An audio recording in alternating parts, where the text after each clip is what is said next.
Hello, and welcome again to another session of Gotham by Night. There are many species of birds and bats that live in the forests outside of Gotham City. One of those species is a bird known as an owl. Owls are nocturnal by nature. Very large eyes and flexible necks allow them to be excellent night hunters. But are they something more? What happens when the owls gather in Gotham City? Well, why don't we find out tonight as we follow Mr. Anthony Valente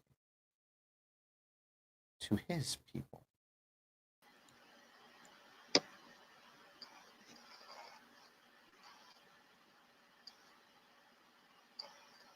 Anthony, you walk down an alleyway. You've walked down this alleyway about 3 times now before you're starting to get the hang of how this works. You look for the sigil. It's in the same spot it always is. But you have to be in your more primal form, shall we say, to unlock the door. But you do so.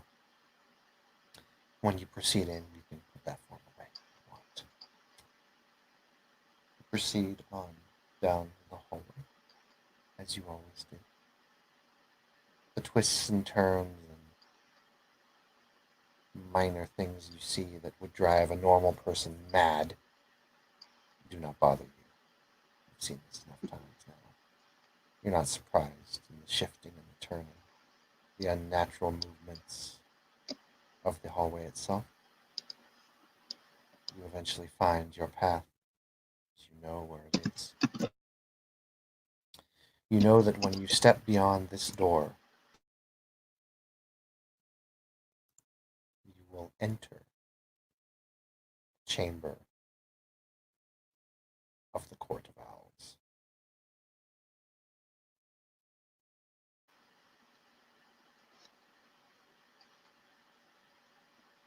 Anthony braces himself and enters in.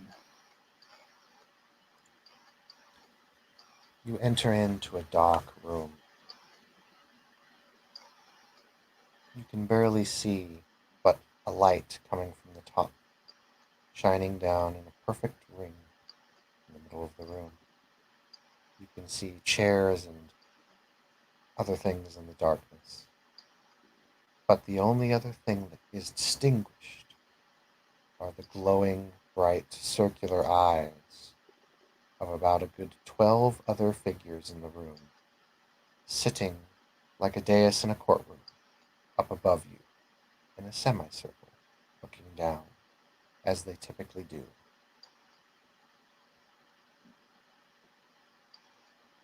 Anthony will bow in the fashion that he was taught by his mentor and keeps his head down until he's addressed as a sign of respect and deference. Number 1, report.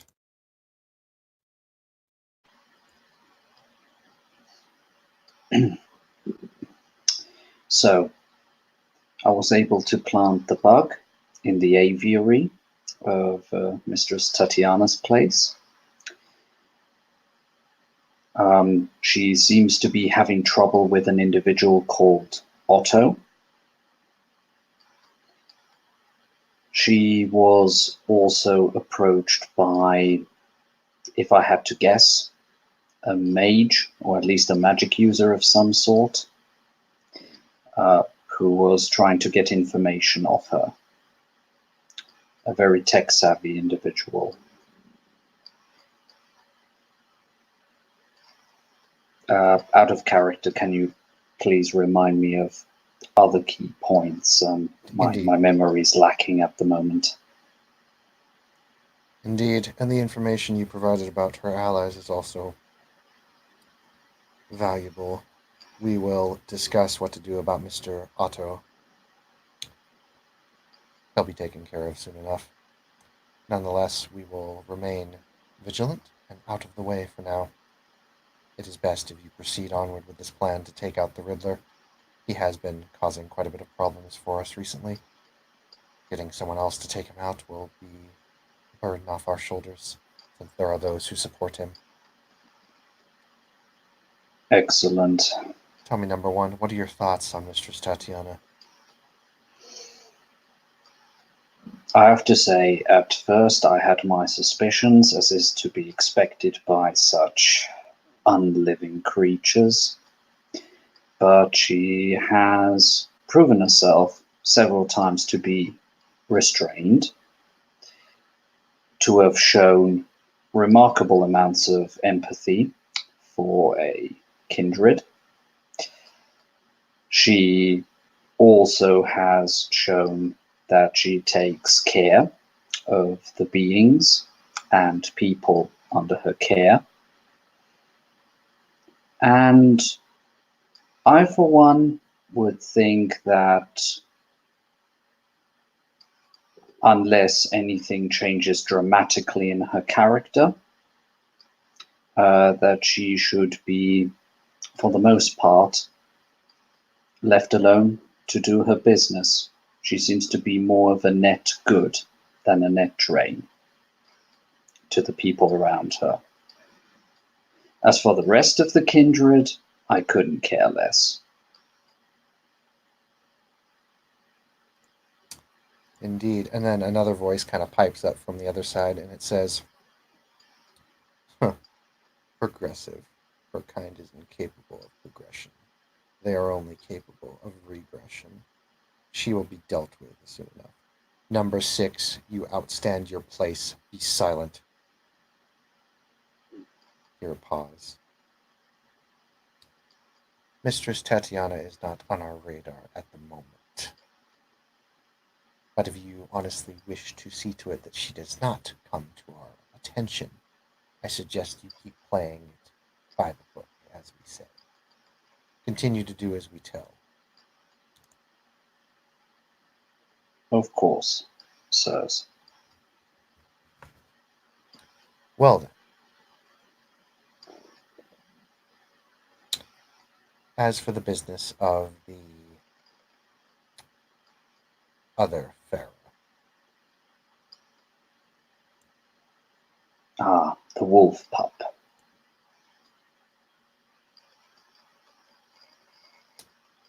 While Mistress Tatiana and William are not on our agenda, we must deal with this discretion. We must deal with this discretion our way. We will be teaching Mr. William a lesson. We will also teach Tatiana a lesson. That our kind does not mingle. And Anthony's eyebrows goes up at that. But he decides to say nothing, since that's not his place to do. But the court has more pressing matters to attend to. That will be done in the future. Go to this location. See what you could discover about the Riddler. Let us know. Keep us posted. Keep your comms on. We will be watching. Oh. And number 16 wished to speak with you after this meeting is over. She had information that she wanted to talk to you about. And, well, I think it's about time that you received your reward and your punishment. You hear the door behind you lock.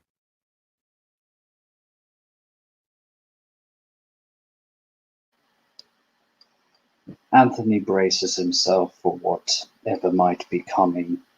If there's one thing he learned from his mentor, is that it's probably better to take whatever punishment they have planned for him, because to refuse or to try to stop them would probably just make the punishment worse. All right. out of the shadows, you're struck by something in the neck. Something small and pointed.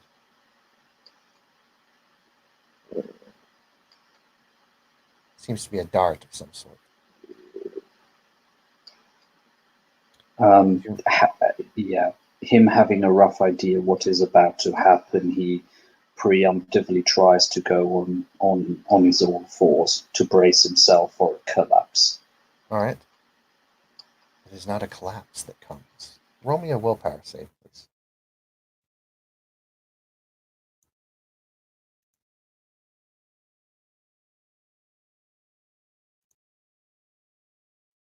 The Gotham City dice roller.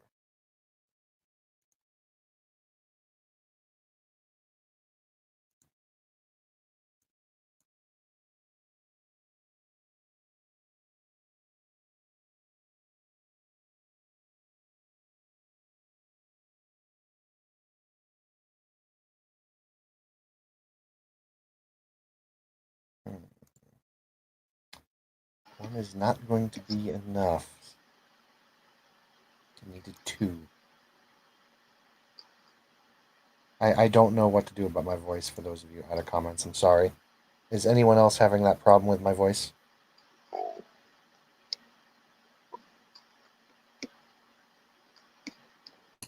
A little bit, yeah. I don't know what to do. I'll try speaking a bit louder. Anthony, you feel the change take hold of you, but it is not by your will. It is forced. Typically, the change is not ungruesomely painful, but this is agonizing. You feel your claws rip from your skin. You feel your feathers pierce and tear your flesh. You feel your spine and bones mingle and break and bend. This is one of the most painful experiences you have ever done, and it is something you have done a lot, but you've never felt this kind of pain during your transformation. But you transform into your full Krynos.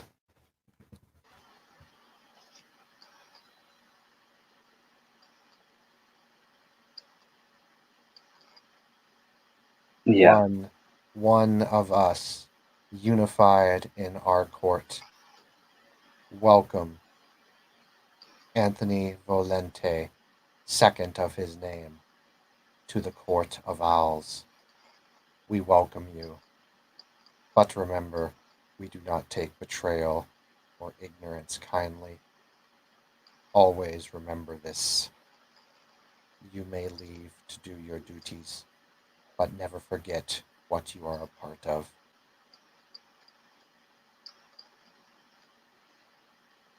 He spreads his wings, puffs his chest, gives an owl screech. In their language, it would be like an affirming, roaring yes, I understand.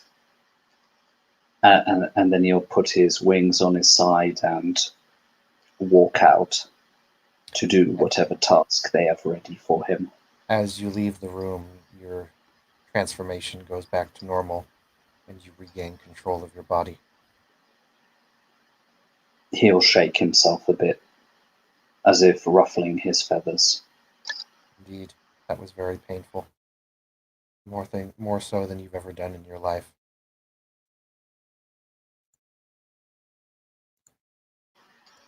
I don't like to watch that, but part of tradition, I suppose. The traditions must be upheld. They are there for a reason. But what happened when the traditions bring us down? Come, let us talk on the roof. Yes, please.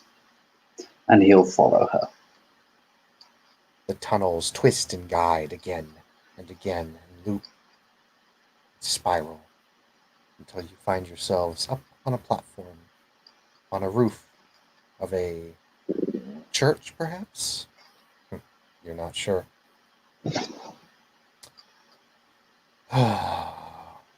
So, Anthony, how are your new associates?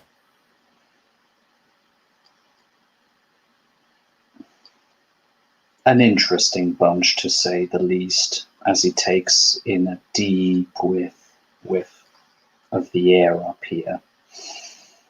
I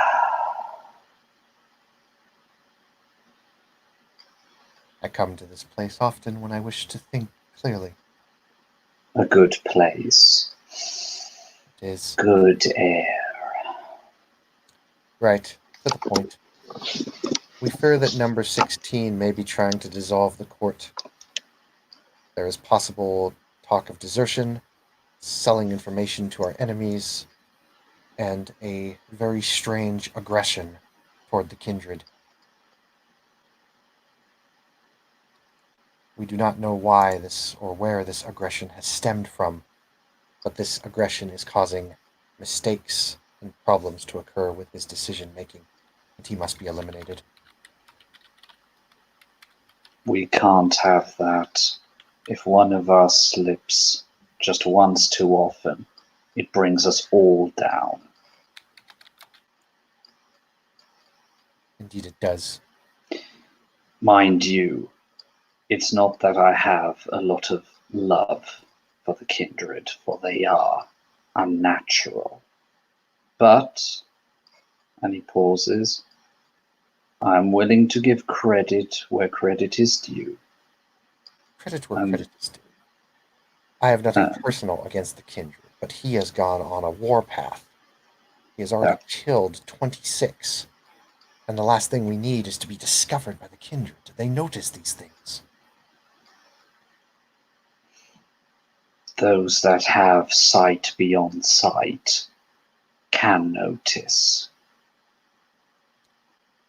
Last thing we need is those damn of our other brothers and sisters out in the wilderness to get in and focus. We are discretion. We are information gatherers. That's how we have survived. Exactly. That's how we have established our place in the order of things. Let the warriors be warriors. Let the messengers be messengers. Exactly. Number 16 is breaking our way. We must eliminate him, but obviously he has resources. So, I ask of you this. Can I trust you to help eliminate this cancer, this problem, this individual who is causing us to fall? Yes. However, one stipulation. We should find out why 16 is on the warpath, so that we might avoid similar developments in the future. Agreed. I am sorry, Mr. Volente, but I must ask that we blood seal this so that you not betray me in case things go south.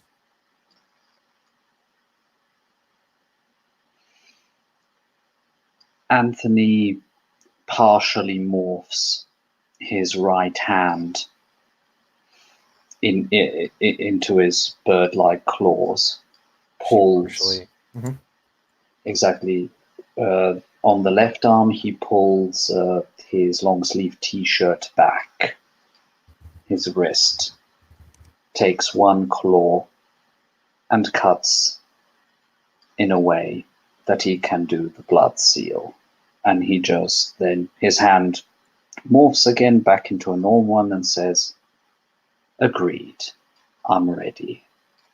Indeed, you seal blood oath, and if you do not resist, you have officially done a oath with her. She is a Corax, so she will always know where you are at any time.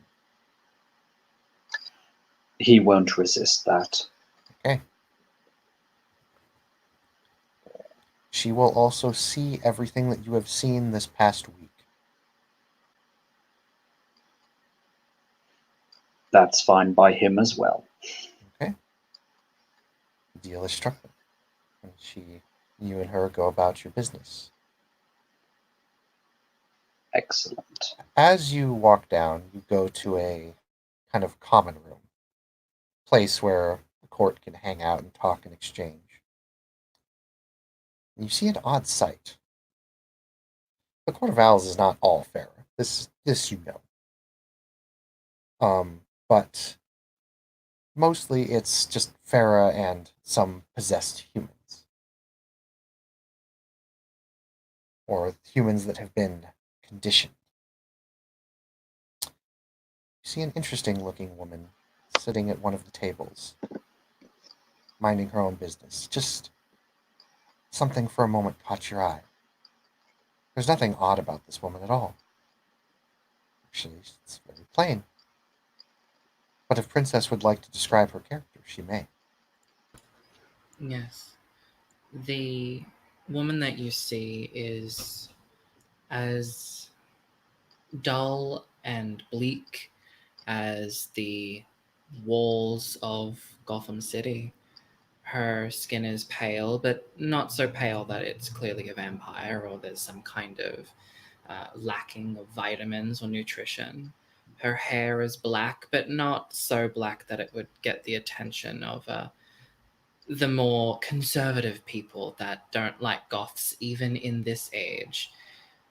The way that she sits and functions, it's just so painfully dull.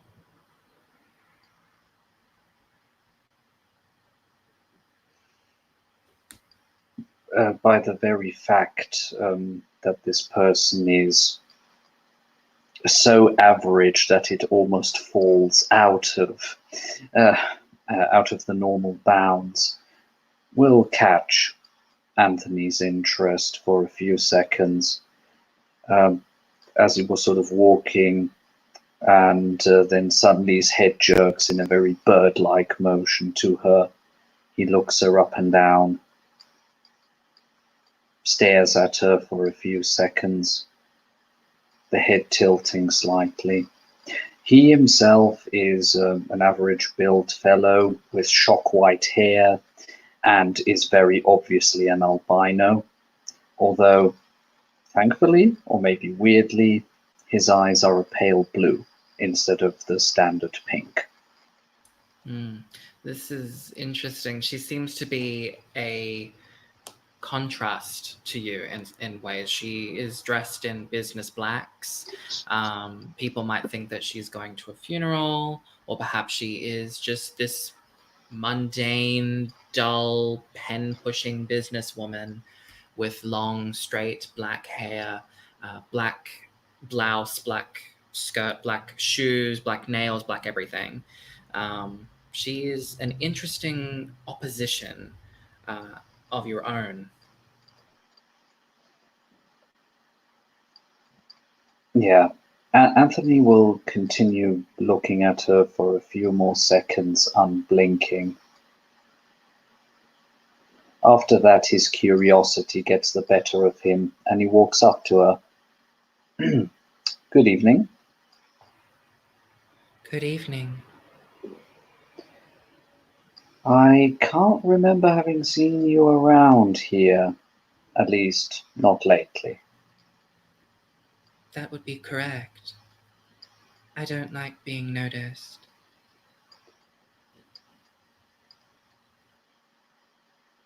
Yes.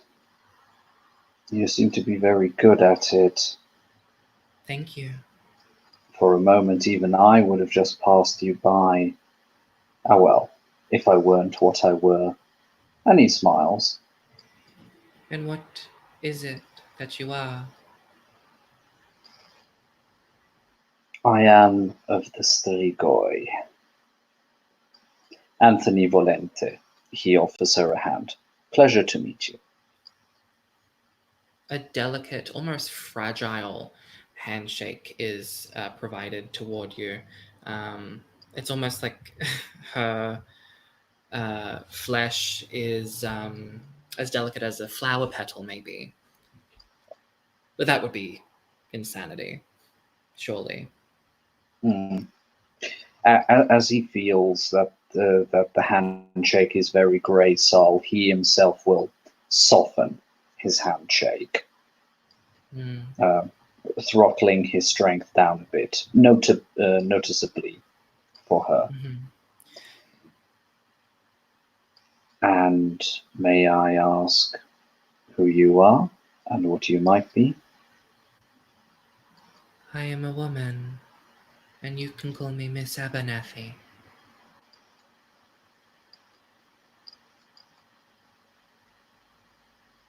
He smiles, a slightly crooked smile.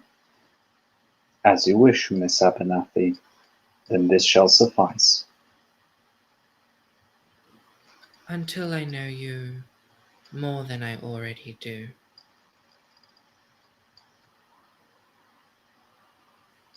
Fair enough. After all, you are in our court.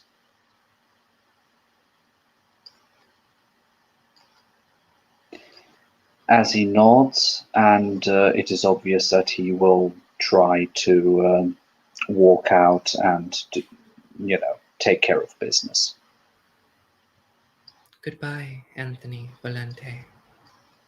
There is this feel about her. There's a stillness, a coldness,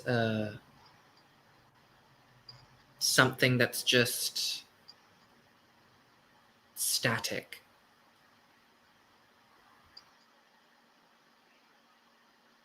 Anthony takes a breath in, almost as if he was trying to smell the silence. And then in a measured step, I beg your pardon, continue. If that is what you do, you might even feel the sensation of cold air rushing in, like when you are out on a balcony in a high place, or maybe like on top of a mountain, and you breathe in that crisp, cold air that floods into your system. You get some semblance of that, but nothing abrasive. Mm-hmm. He takes it in, savors it for a moment, nods to her, and in a measured gait leaves the room.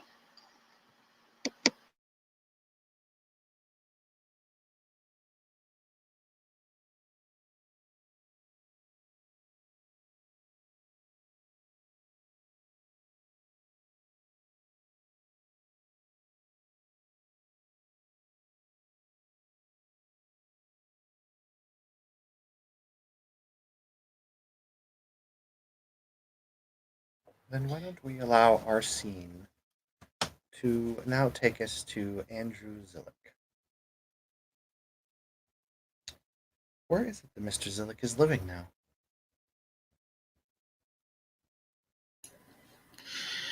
Well, he has moved to a new apartment.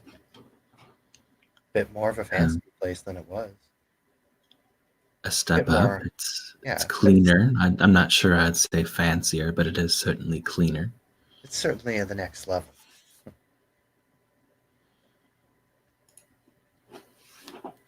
Probably more midtown as opposed to downtown.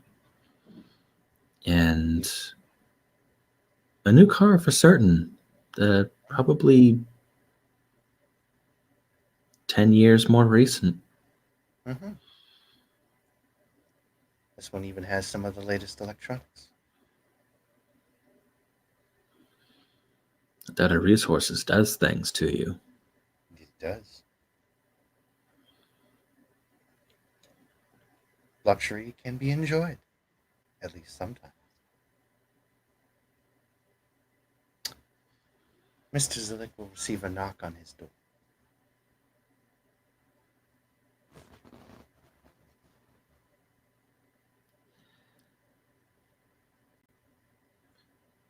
For a moment, he has to remind himself that he is home. This is his space, one of his spaces, but he is home. And at the moment, while he is hungry, hunting is not what he should be thinking about. And he is going to approach the door. All right, you approach the door.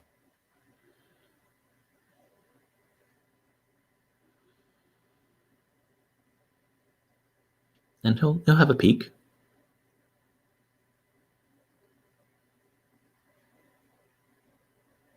You see this woman.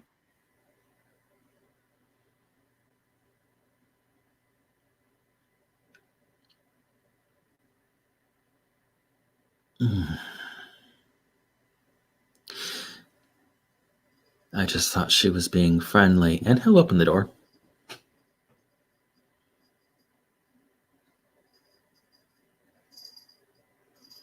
She stands there in a very casual wear. Says, Mr. Zillick.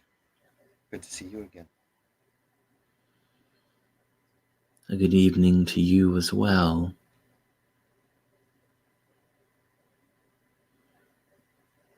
I have to say, it's a new place. Just move in. See, you haven't unpacked everything yet. Not quite. Haven't been handing out addresses either. Should I invite you in? Or are we stepping out instead? I mean, if you want, we can do either or. I just wanted to just come and say a personal thank you to what you did that night.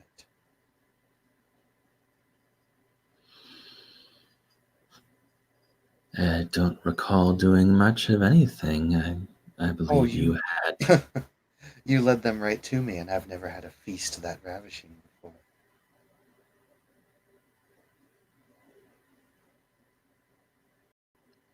I don't know how keen her senses are, but Andrew has to shift his shoulders slightly. Well, I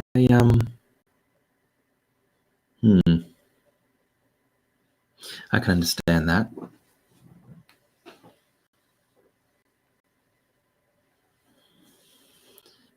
He'll invite her in then. Yes, seeing as she's hasn't changed much in the friendly department. Mm-hmm. She walks on in.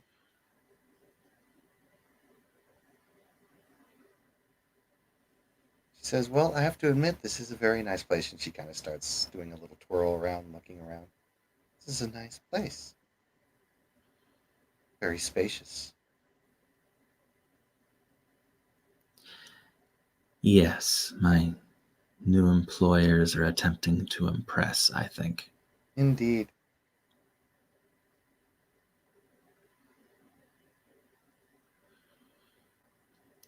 I begin to wonder who's tickling at your web. Or are you just having a guess? Oh, you make me blush, Mr. Zip. No, actually, I came to, well, this is a bit embarrassing, but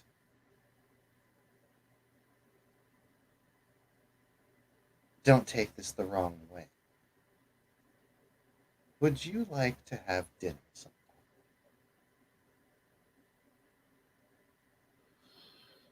There's a few ways I could take that.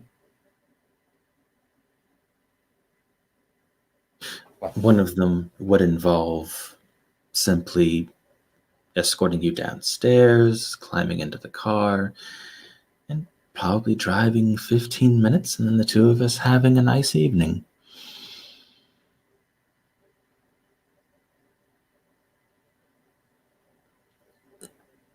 The other probably involves back alleys and other unsavory business. smiles. And as she leans in, she kind of does something real quick. She takes her right hand and slides it into your coat pocket and then slides it out very quickly. And then she says, oh, well, that'll be a good night. How about this? How about you take my card? And she kind of disguises what she just did as kind of throwing out a card to her. That has my number and some personal information on it. Why don't you give me a call when you're free one night, and we'll call it a date. Have a good day, Mr. Zillick. And then she just immediately leaves. No more. Nothing else said. Out the door.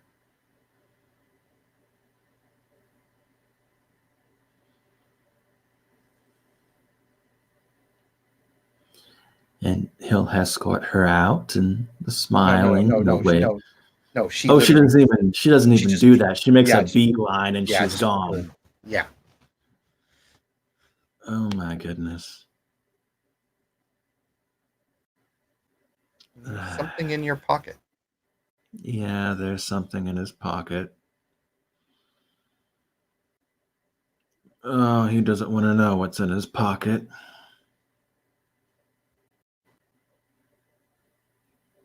Fine. He's gonna look what's in his pocket. God damn it. It's a little envelope with a letter inside. It says, "Your apartment is bugged. They are always watching and always listening. These are not people that you wish to These are not people that you wish to make enemies of. Burn this letter after you read it. I will talk with you later about some possible job opportunities for you, Mr. Silver. And yes, don't worry about Otto. He's not a problem for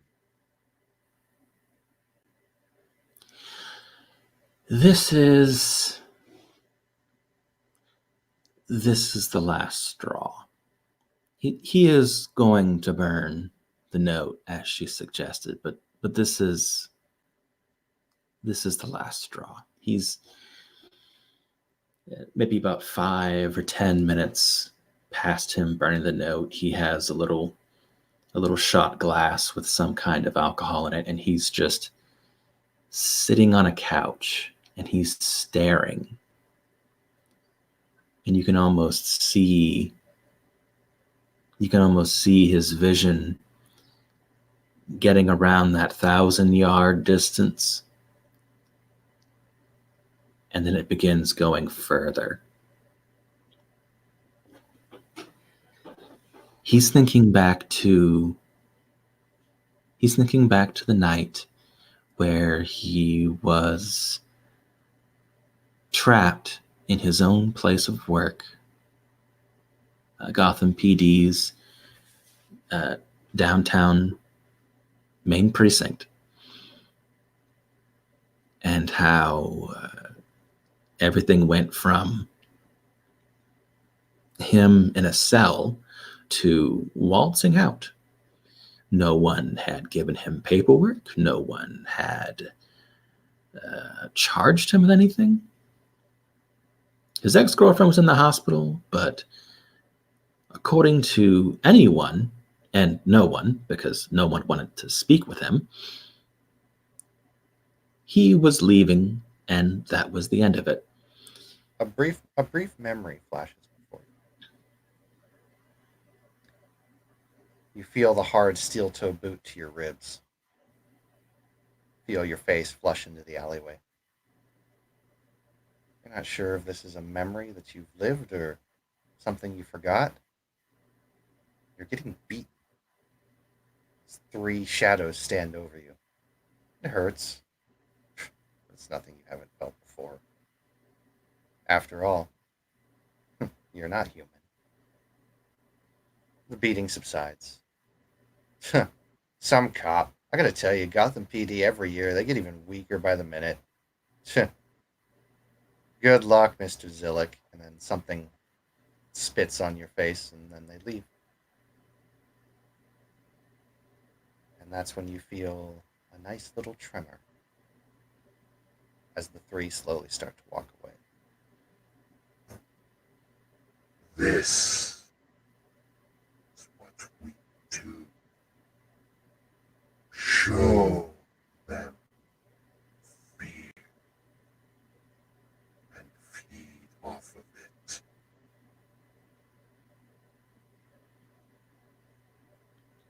Not now.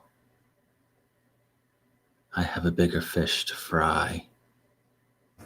In a moment. You will give me sustenance.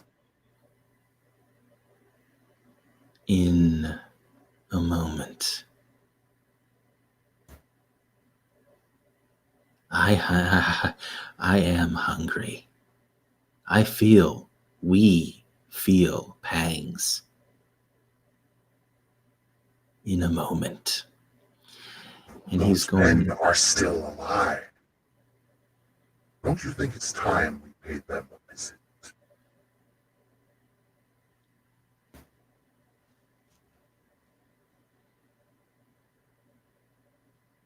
Mm.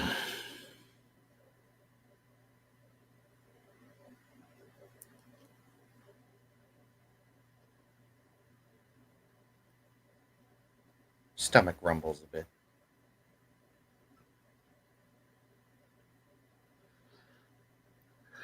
Did you forget dinner tonight, Mr. Zillick? Now, who is this exactly? Oh, this is just me as the ST. Ah, fair enough. He is relentless, isn't he? Hmm. Voice subsides for a bit after the memory fades.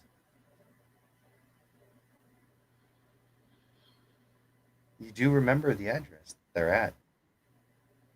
Just some local thugs. You know exactly where they are.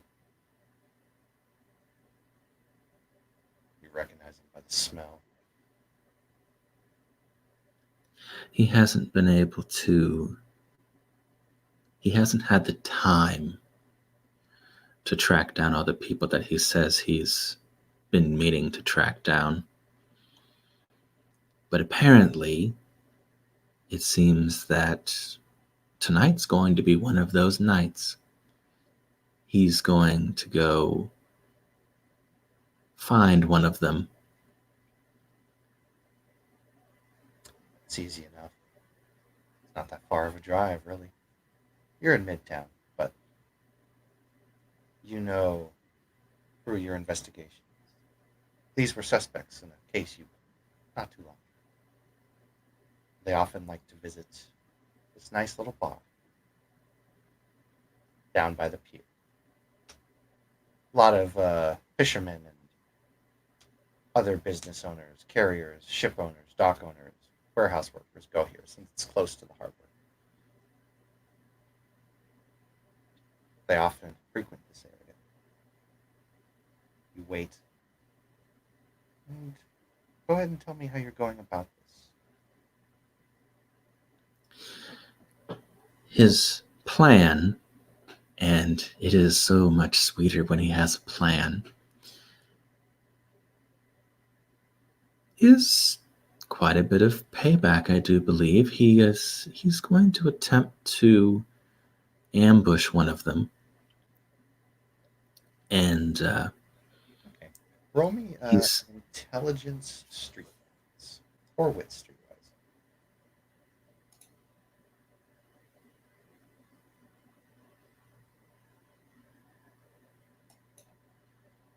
would you take stealth? Yes. Would shadowing apply as a specialization? Yes. Fair enough. As to answer your question, Princess, I will let you take over right after this little thing ends. I think that would be a nice little dramatic go about.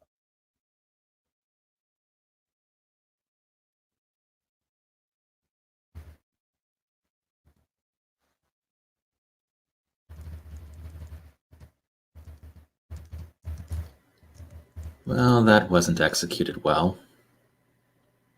Well,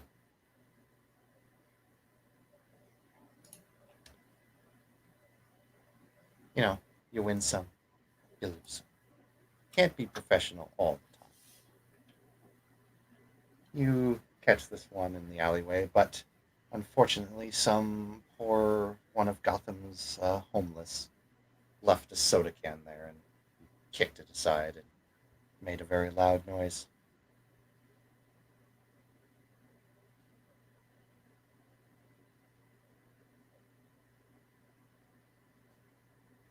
The thug turns around. Hey, oh. Well, come back for more? Pulls out, reaches into his pocket and pulls out a switchblade. Flicks it. I've always wanted to kill me one of Gotham's finest. I'll finish the job this time, Mr. Zilli.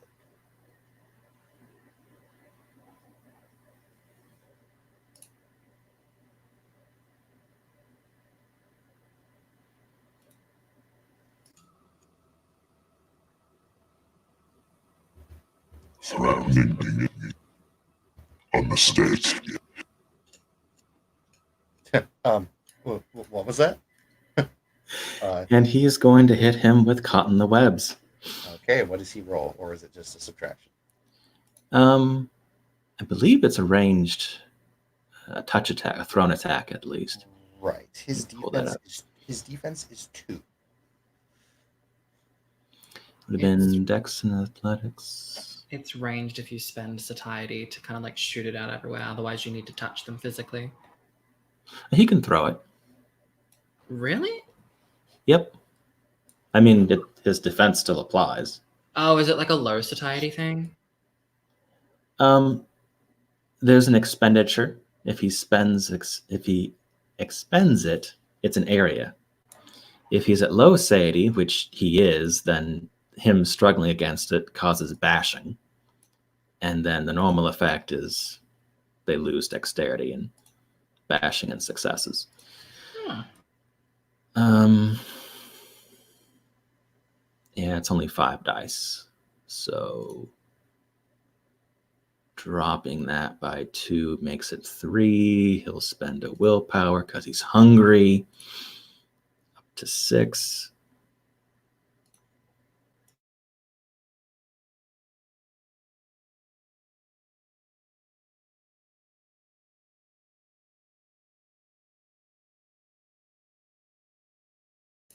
Well, 1's enough. That's enough. 1 is indeed enough. So he'll take the 1 bashing. He'll lose 2 dexterity. And What the hell is this shit? She starts trying to cut at it. What's their strength? Like, what's their? Would you physically be able to cut them? I don't know. I'll say you got 1 hit on him, so I'll say yeah, he can at least try and cut them away. Their strength is just barely able to be held. I mean, he's it's not going to help him, but he's going to at least try. He'll go ahead and try and start cutting away at him. He's like, "What the fuck is this, man? What do you think you are, Spider-Man?" I mean, he can't see them. All he knows is that suddenly he can't move, and Andrew is going to simply approach him and put his hand on the guy's chest and continue to chain him down. I mean, he's going to have a really horrible dice pool, but he's going to still try and chance dice stab you. So, chance dice. Nope. He reaches back with the blade, tries to stab you, but he gets caught.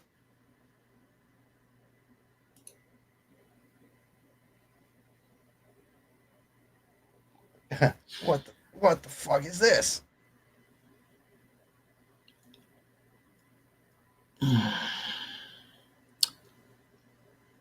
A lesson. And he's going to chuck the guy over his shoulder, and he's going to walk off. He'll try at least 1 more chance dice to do something. I mean, if he's at 0 dexterity, he's immobilized, but Well, now he has. You have him grappled, so let me check something here. Yeah, it's pointless. He's not going to do it. I'm going to say you've got him restrained.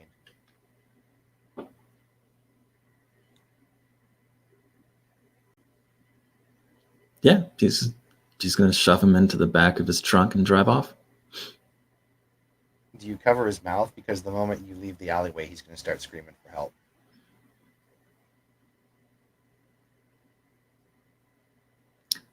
He's not, but he'll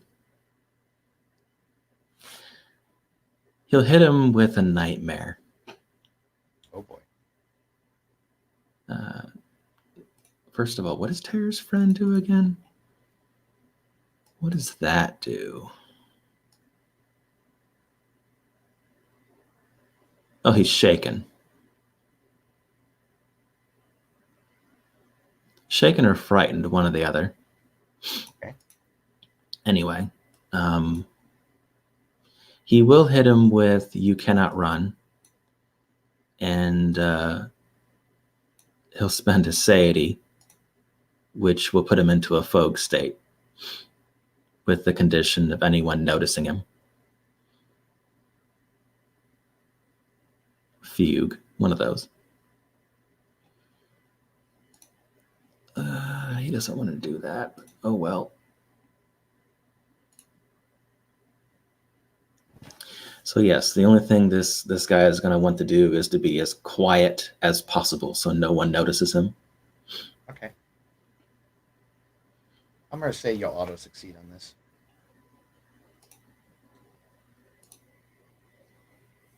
So you throw him into the back of the car. Yeah, he's going to shove him in the trunk and leave All right. Where are you taking him? back to his apartment. Get back to the apartment. Go ahead and roll me another dexterity stealth.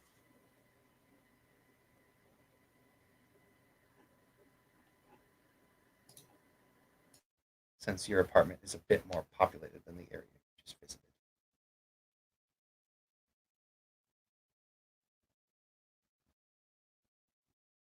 Okay, that's a hit. That's enough.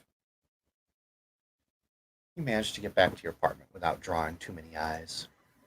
What are you going to do? He's going to tie him up, restrain him, and leave him oh,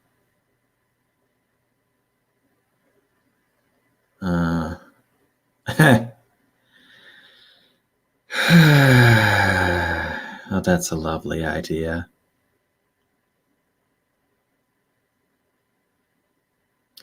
He's going to spend a second willpower.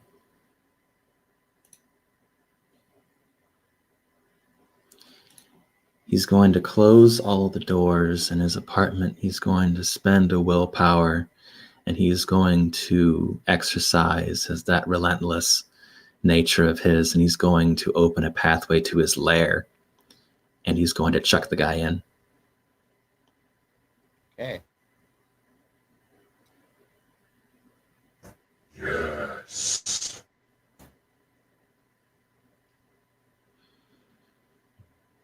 And then about 6 seconds later, the lair closes. And Andrew is going to sit back down.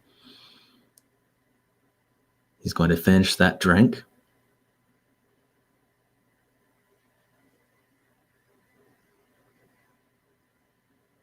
Yeah, he's smiling.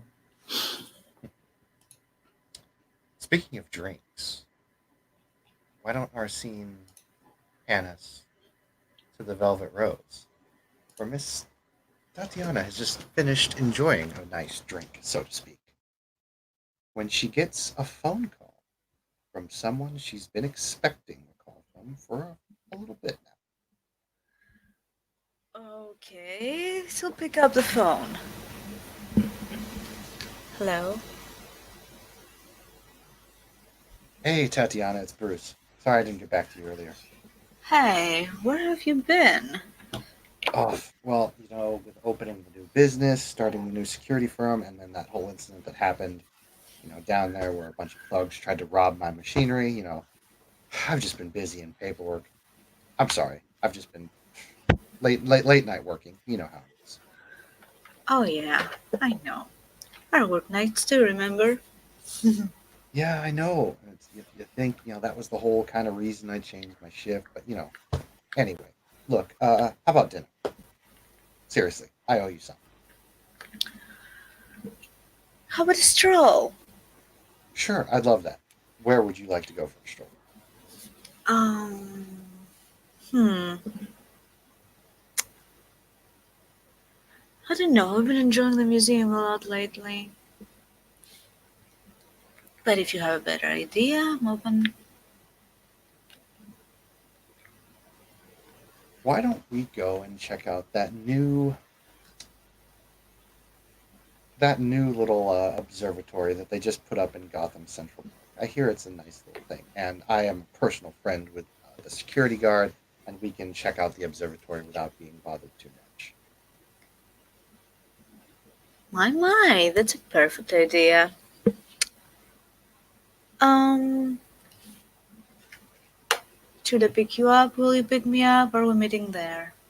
Oh, I'll pick you up. Like I said, I've been a very rude friend, so to speak. And, I need to at least make it up to you. Sorry for an apology for not answering the great Mistress Tatiana for some time. Oh, shush you. All right, I'll be waiting.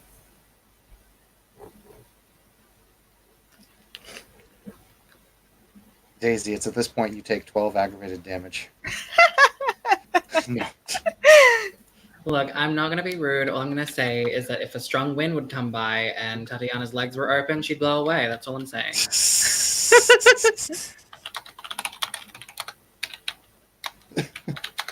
Mary Poppins style. Well, I mean, never-ending past. For fuck's sake. All right, so the car drives up and you see Mr. Wayne there and, escorts you into the car and everything. It's nothing different than any limo you've seen, but it's nice. It's the highest point. Oh, yeah, you can go in. So how have things been on the darker side of Gotham, Tatiana?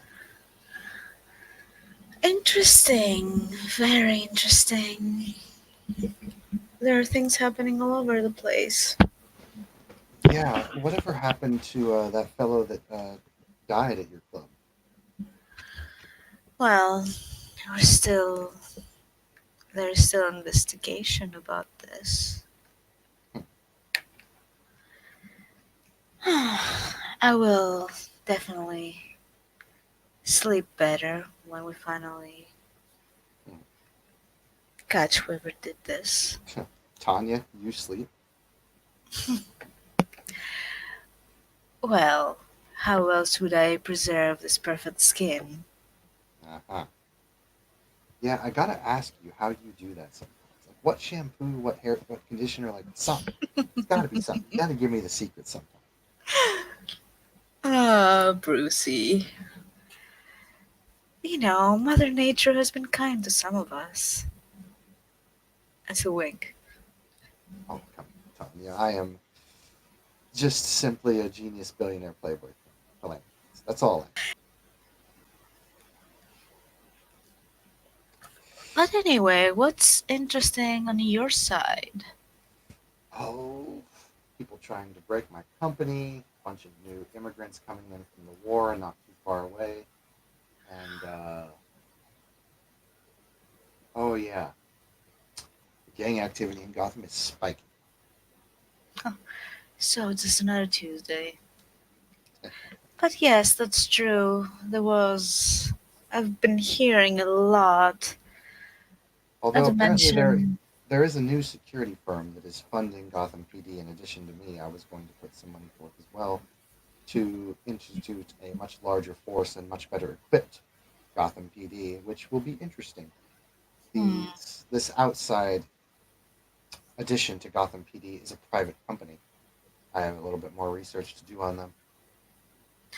so you don't know them. No, and that's what bothers me. It's interesting.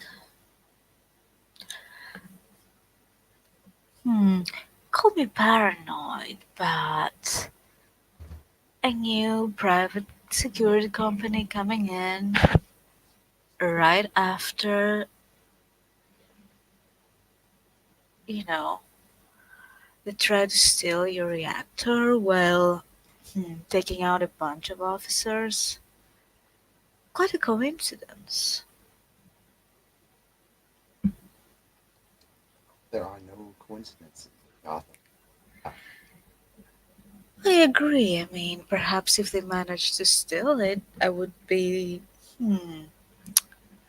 Maybe that's nothing, but. Oh well. Yeah, thank goodness Batman showed up and helped out. Hmm. You know how much one of those things cost? That would have cost a ridiculous amount to bring it back. Well, I wouldn't know. That is your area of expertise, my dear. I'm just an artist. Of course. At this point, you get out and you go to the observatory. It's very nice. It's a very tall tower that you take an elevator up to, and you can kind of even do this little nice balcony kind of area where you're like really high up above Gotham City Park. It's really nice. Everything looks so small from up here. Reminds you of just how small we are in the world. I don't know. You usually look up at everything from up high.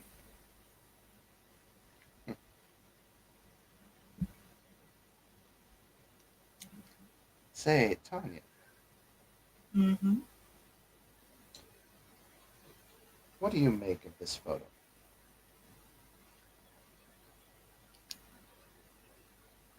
What photo would that be, by the way? He hands you a picture of William that looks like it was taken from a police folder.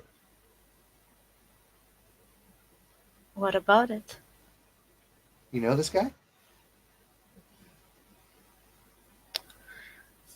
He seems familiar.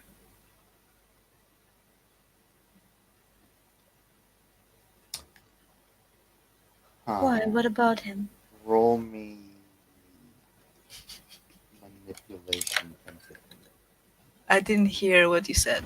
Manipulation empathy. Why empathy? I'm trying to lie. Or, sorry, it's whatever. Well, it doesn't matter. It's the same dice pool anyway. Oh, snap. Oh, you only got to beat 2. I'm going to spend the willpower.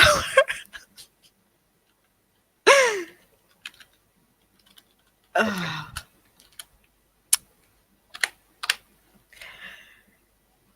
Don't fail me, dice. Please fail her dice. I got 2. Oh, that's yum yum yum yum yum yum. That's interesting. When someone's trying to lie and both people get 2, I think defender still wins. Am I not the one who defends? So You're no, lying. well, Yeah. And he's Um, trying to break the lie, so I'm the defender. hmm, He wouldn't have to break the lie if you weren't lying to him. Yeah. Sorry, I'm the babe. defender. No. No, you're trying to I'm- convince him, which means you are after him. yeah, I agree. In terms of rock, paper, scissors standards, you would be the aggravator in this scene.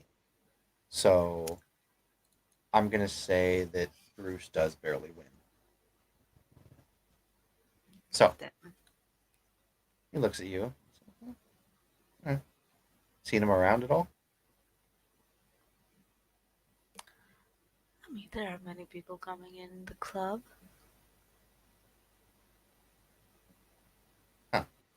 Well, this guy apparently has some interesting people pissed off at him. Oh, do tell. I do Well. like me some gossip. Commissioner Gordon told me that this guy is apparently wanted by a couple local criminals. What for, I wonder? Don't know. Kind of the weird type, though. You know, like all the crucifixes and Bible verses and all that. You know, those ones What, who like believe. priests? Yeah, those people who still believe that vampires exist.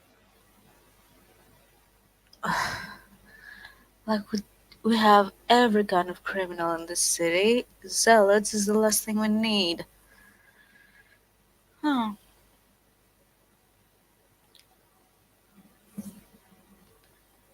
Interesting. What people will believe. Belief is pretty powerful. Tatiana, roll me a wits plus composure. Oh, God. What the fuck? What? That was a good roll. Yeah. Okay. You don't see it. What don't I see?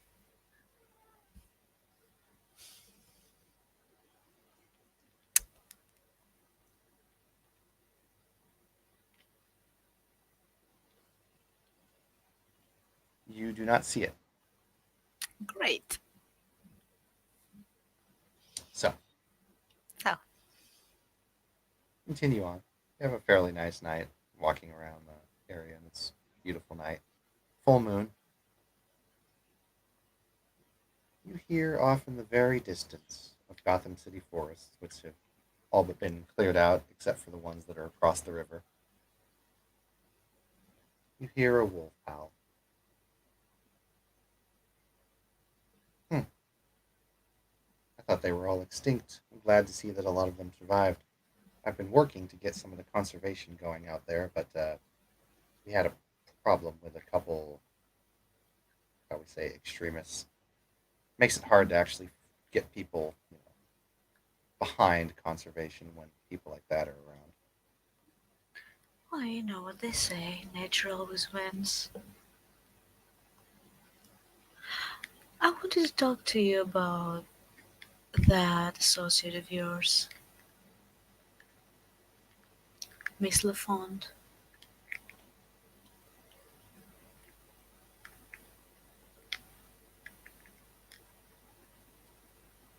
Miss LaFont, do you wish to speak with her?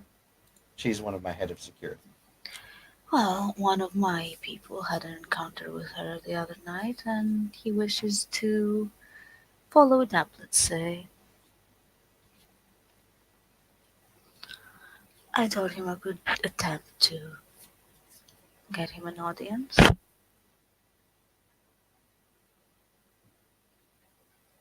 Sure, I'll give her a PM. Is this friend of yours trustworthy? Well, he is investigating the case at my club, so trustworthy enough.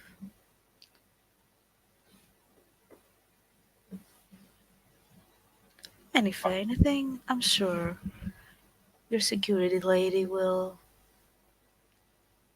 be able to find out any concerns. That is your job, after all. Indeed. Well, why don't I guide you around? Go back to the car, and I'll take you back to the club. Say it was a lovely night time. We'll keep in touch.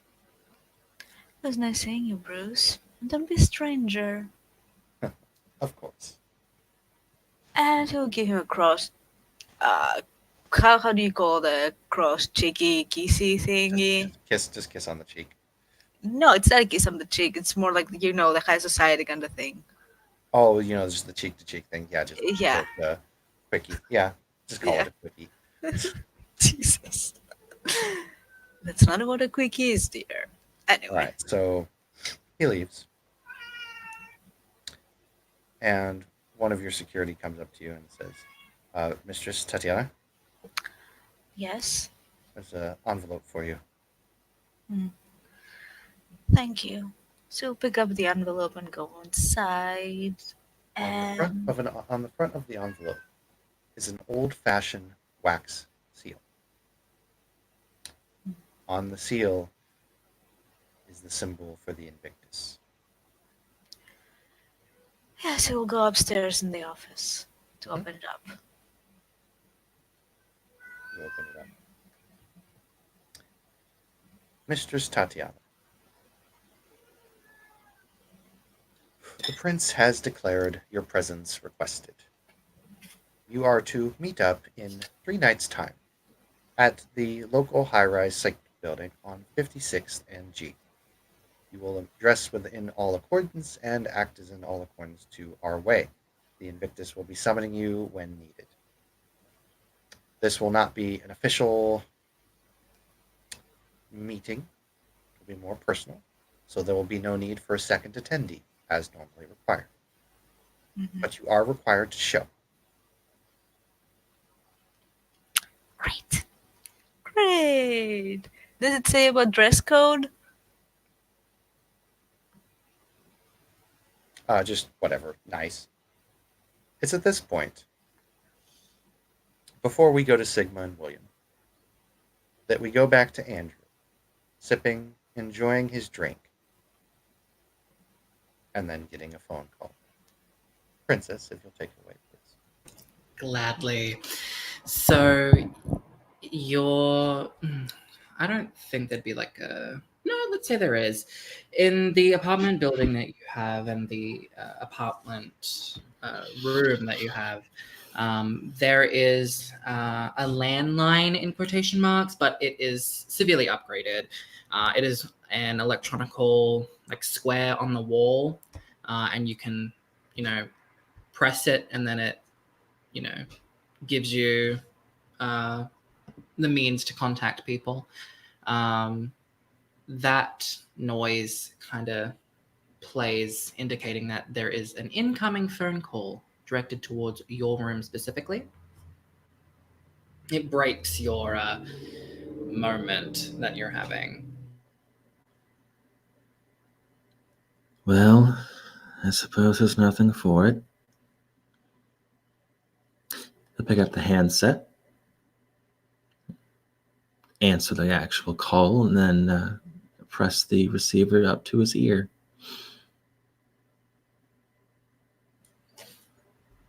A familiar voice comes from the other end of the phone.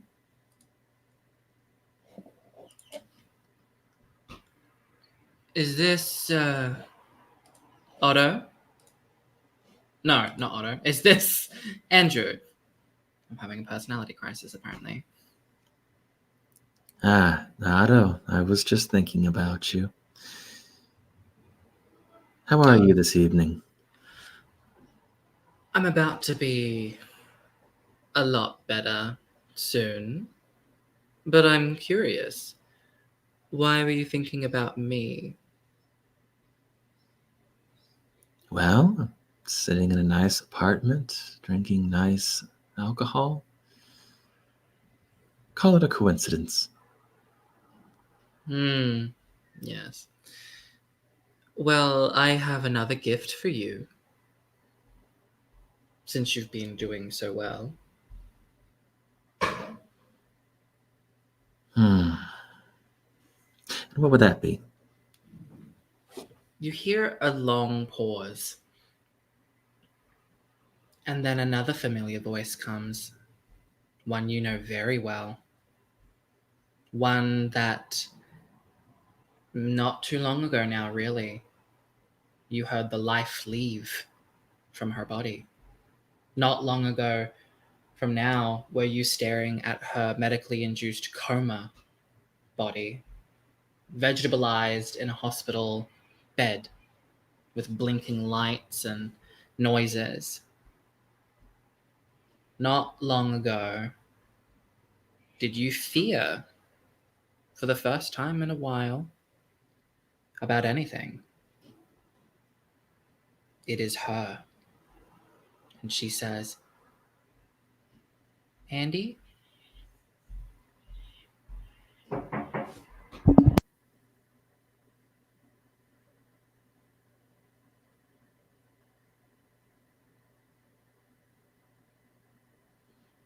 gonna wait there for a second. Sorry about that.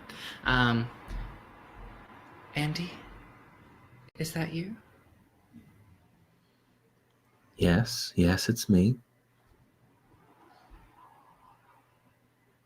How are they treating you? It's not what I thought it would be. But I feel, I don't know, different. Hungry.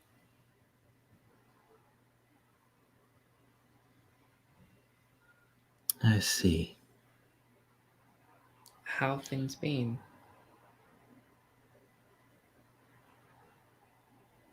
Honestly?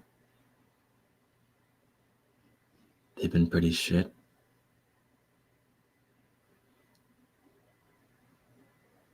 Yeah, I know how that feels. Well, let's see if I can... Well, I don't know about me, but I guess we'll see if they improve. I wouldn't want to assume. Did they tell you? There wasn't too much they could tell me, but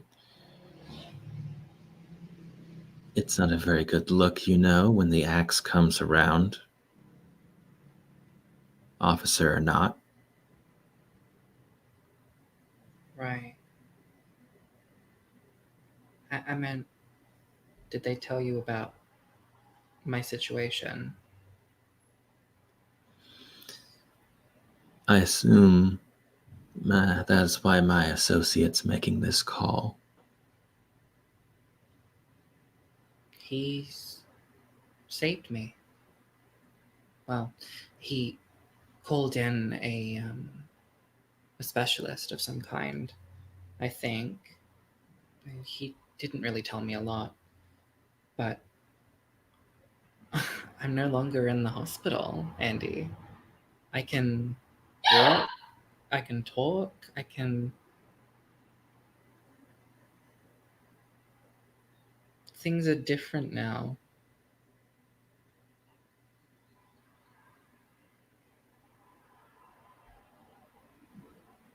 Are you asking me to come see you?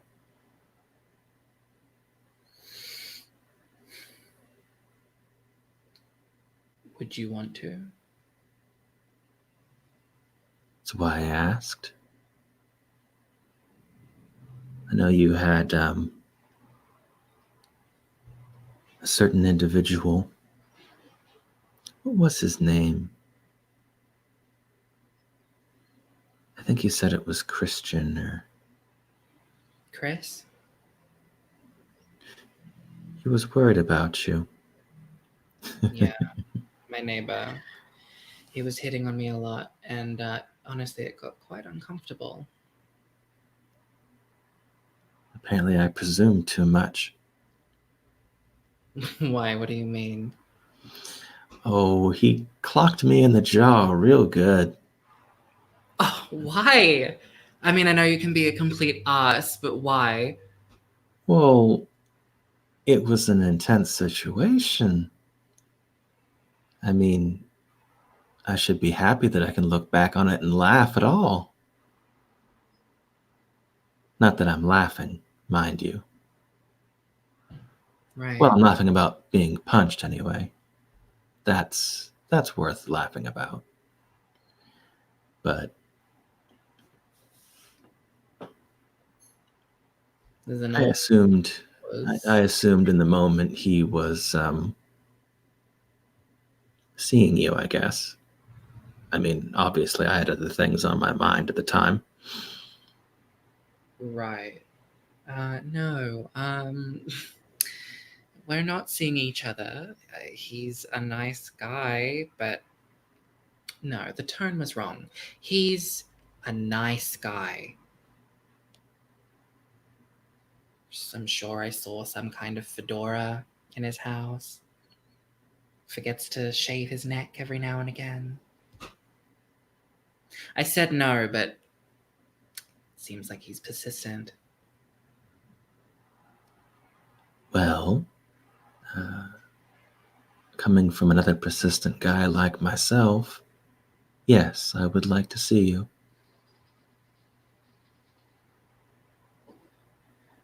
Meet me, if you can, tonight at the park. The one that we used to go on. Or visit, I mean. We'll have a stroll. Like the old times. And then I hope you like your present. She's been coming along quite nicely.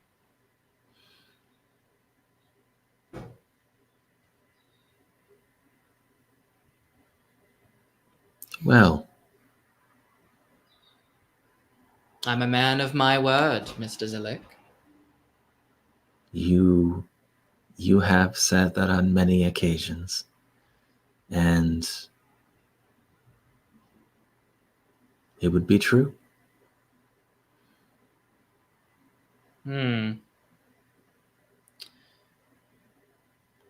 I believe we should get in touch soon. I am at your disposal. This Yeah. this arrangement has been beneficial, after all. Yes. I'm not usually one to, well, go out of my way this much for others. But how about next evening, 9 p.m. sharp, my office? You know the one. Hmm. Do the two of them just overlap schedules? No, Or one did he was mean tonight, and he said next night. Ah. Yeah. Ooh. Okay. All right then. I will see you tomorrow night. Very good. Enjoy your evening, and then click. It appears. To answer the question of those in the chat, the fight would be taking place after. Before. So, in other words, the meeting would happen after that night. Right. Do you have anything more to Imagine- do? Or would I go to the other two guests? Well, let's Andrew's going to be driving for a bit, but sure, we can move on, I'd say. Well, before, I would like to peek inside the mind of Andrew and see what he's thinking, feel what he's feeling. I mean, the individual that you held in your arms after you did what you did had a profound impact on her, and she acted because you were not there. Now she seems, well, she's alive, for one. She's not got a feeding tube stuffed down the throat. Oh, sorry. I don't know. I was coughing on something. Continue. um,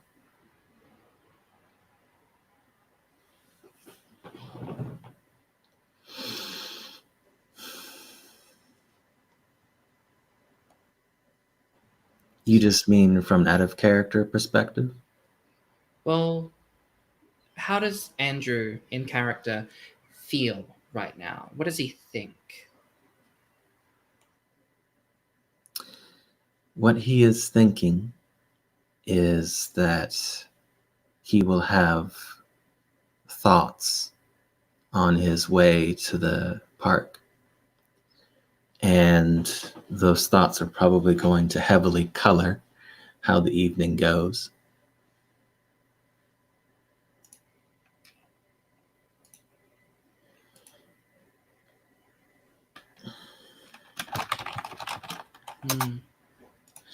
Do you feel upset, happy, relieved? There is growing concern and perhaps growing suspicions, and he would like to attempt to put them to rest in his own way, which So isn't going to be perfect. But- No. So, yet again, it is more to alleviate your own mind than to see if she's okay. More selfish thoughts, Andrew? It is very much, Look where it got her last time. oh, for crying out loud. Here's the issue. There are people bringing up the fact that Otto could have been the one who put her in all this danger, and Otto could have been the one to set things up perfectly to where he could simply ride in and save the day. Wouldn't that be convenient? But yes, I Incredibly believe so. that we should move on to someone else now. Sigma, you see an old man sitting before you, and he goes, "No, no, you will die." And he zaps you with lightning, and you die. No, we go to yeah, let's go to Sigma.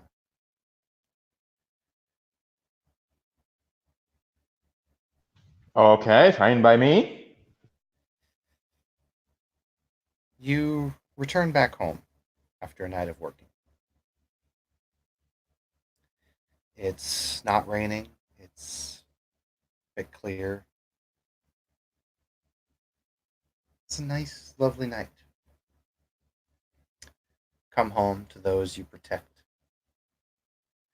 Typically, in your swelms of memory, you come back and they keep their distance, but you're their protector. So occasionally, they come and give you things and, you know, treat you as they should. So why is it that when you walk back into your home, that you see those that you have sworn to protect and keep as a flock, so to speak, are now brandishing weapons at you and looking afraid? We don't want you here anymore.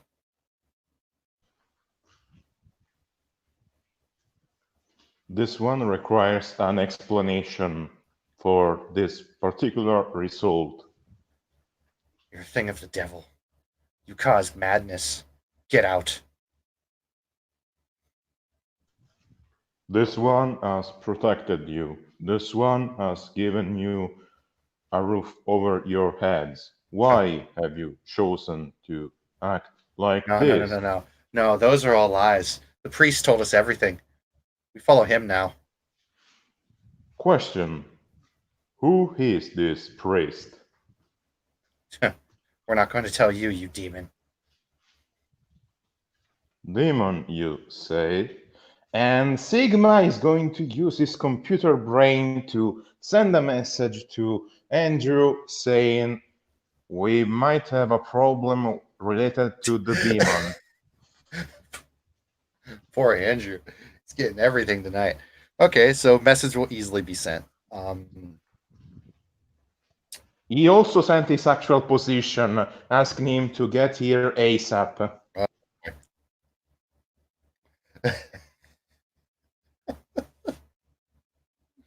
Hold on, I gotta laugh at the irony.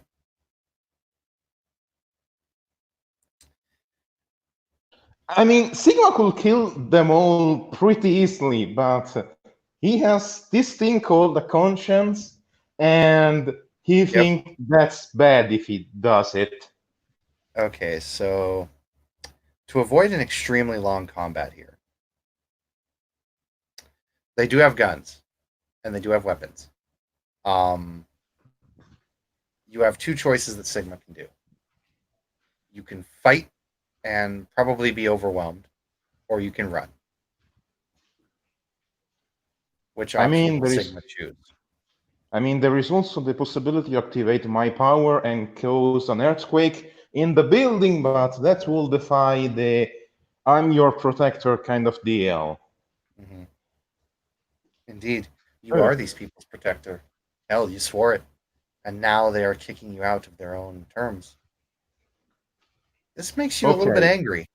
It's like, the fuck? I think I understand where you are going. What do I roll to resist torment or cause a wasteland? Give me a willpower save.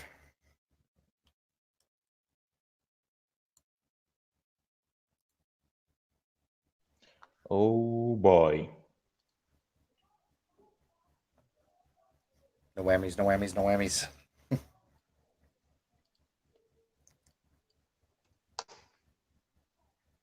Oh, you lucky fucker. You always roll good. Okay, yeah, you do not suffer torment. You do not suffer the desolation. But it still pisses you off. So you got two options: fight or run. Or this one understands that you are being manipulated. This one shall present proof of your manipulation, and this one shall protect you. Once this is over, this one shall leave. So do you leave?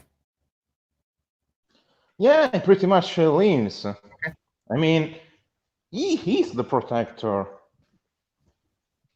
Yep. So you leave, and they don't follow you or try to hunt you down.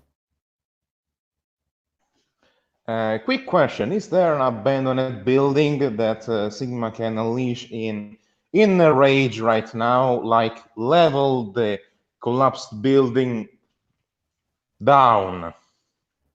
There are many old buildings. This is Gotham City, the old world. There are No, many buildings no. decaying. I One, think that for one, now. one building in particular.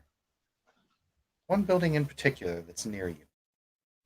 Always caught. Yeah, Always. about that, there is the investigation, the private eye old office that Sigma is going to stay for a bit, and is just going to stay in there and reflect on what to do. Maybe tap into the Promethean mass consciousness to seek guidance.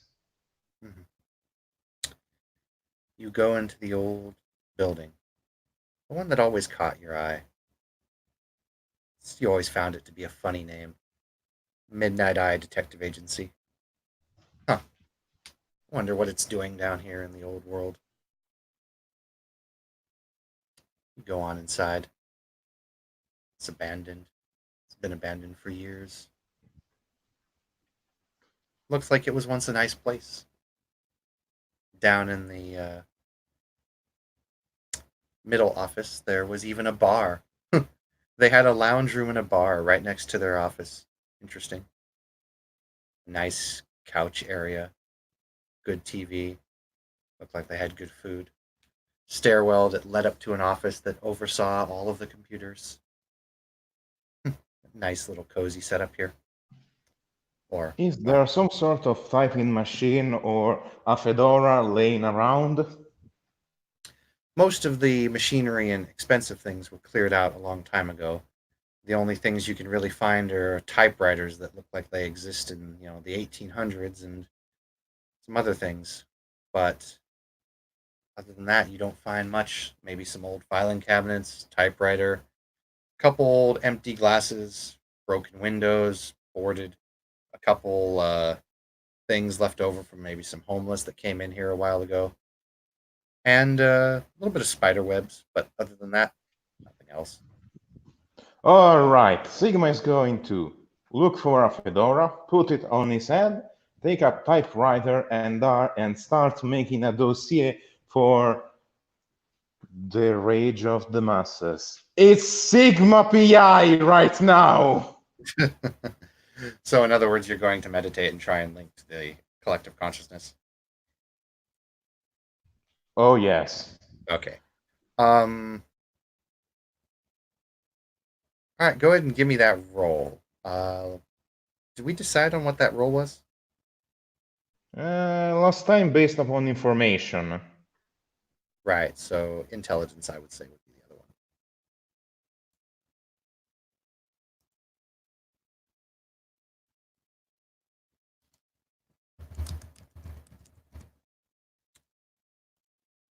So, Sigma.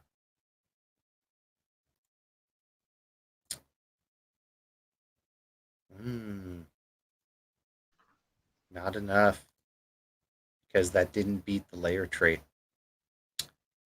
So, Sigma, you go about typing away, going through your meditation, your link to the collective consciousness. Your frustration is immense. Anger wells. But due to what you are, depression and loneliness side in as well. All around you, everything seems to grow dark. Shadows start to move. And you begin to link to the collective consciousness, and then it shuts off like a light switch. You look up, Sigma, and it's just you, the table, and the typewriter, and complete and utter darkness. princess. Thank you. You are alone. You are here, but you are not here. There is the desk, the chair that you are sitting on, the typewriter that you have in your hands, but there is nothing else. No doors, no walls, no roof, no floors. You are alone. It is silent. More silent than perhaps you've felt before. This is not where you came in. This is not the place that you sat down in. You hear something in the distance. Maybe a homeless person stumbling over in this darkness. It can get incredibly dark down here. But is here where you are anymore? Is it a homeless person, or is it something else? Is that metallic noise not a can skittering across the concrete, but an assailant with a weapon meaning to deny you your pilgrimage? Is that sensation of not knowing where you are logical? It does not compute. You are alone until you feel you are not anymore.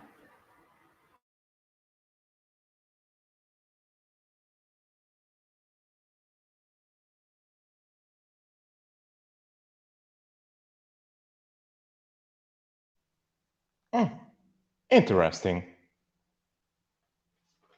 Well, this is something new for Sigma. I mean, he would right now look for way of identifying the possible source of the noise.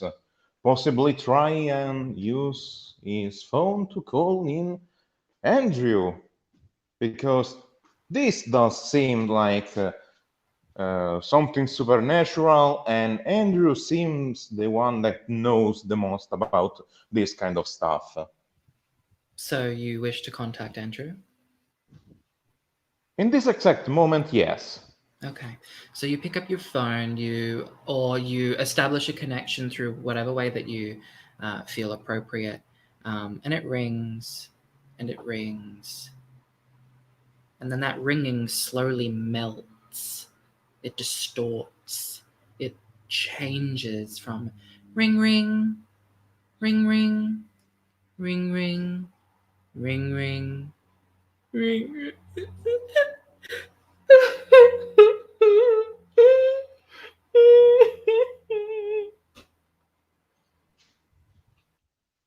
This is interesting data. It would appear this one has been hacked.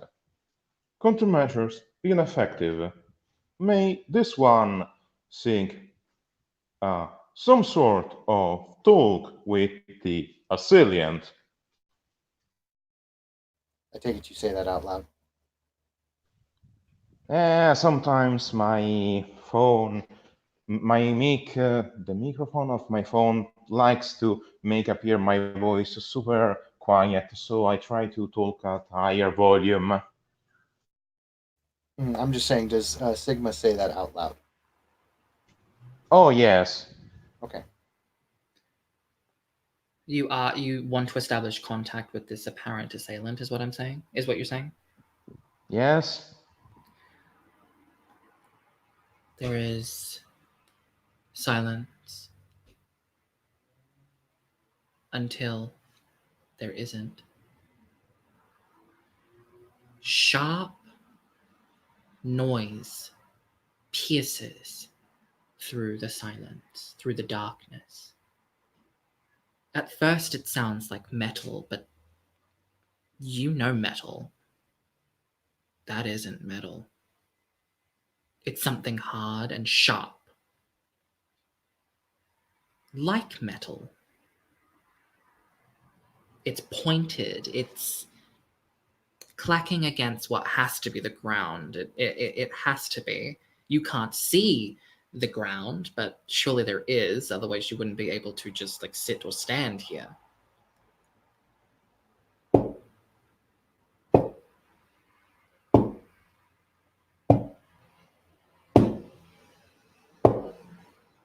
It seems to be circling the left way of you. But you can't see it.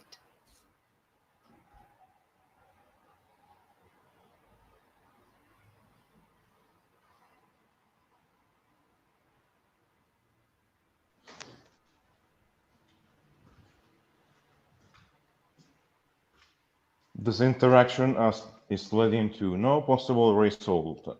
This one does not understand what you are trying to communicate. This one believes this is a loss of time. You hear something very quickly from behind you. And that thing is, you're different. You turn around to see who said that or what said that. You were greeted by no one and nothing but darkness. But the message remains.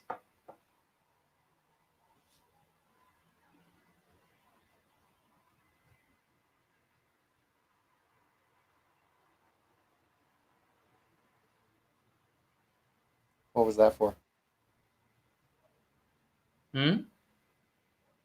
Check your Discord. I know. What was that for? What was the roll for? Check your private chat room. Wrath of the Oh. Gods. The Titan strength and wave through the earth, reminiscence of the gold of old. Okay. And I only need 3 successes for Yep, I got 5. critical Let's see what happens. success.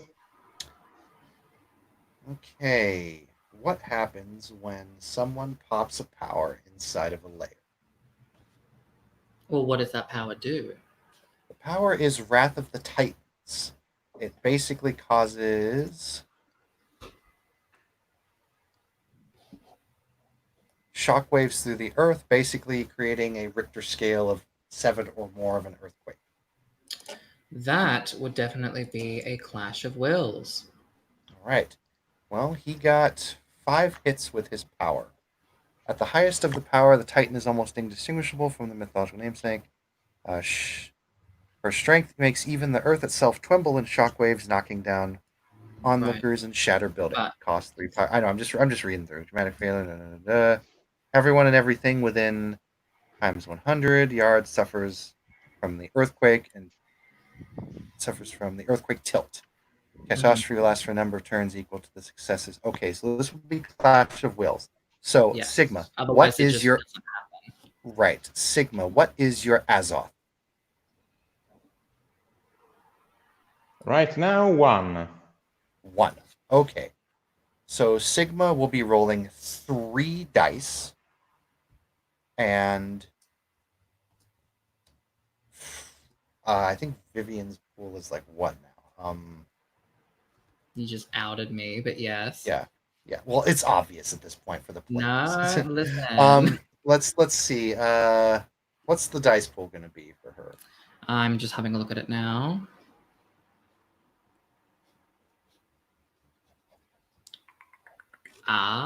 Okay. So this would be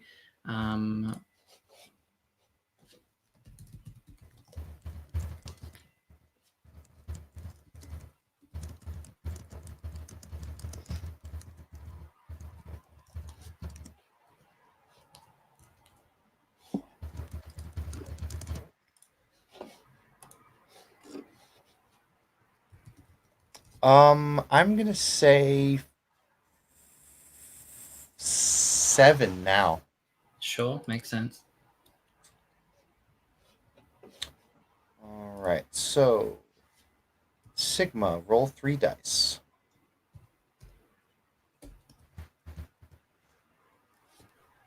No, Ah, frick. Clash of Wills. Your mysterious assailant wins. Your Titan shake does not pop.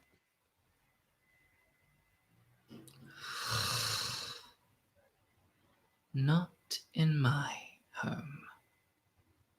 But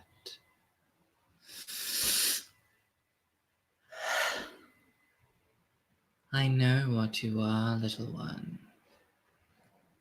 I can sense it on you. You're not like the other ones. If you promise to be nice, I will step out of the shadows. You can start hearing Sigma voice to be more metallic, like voices overlaying one over the other.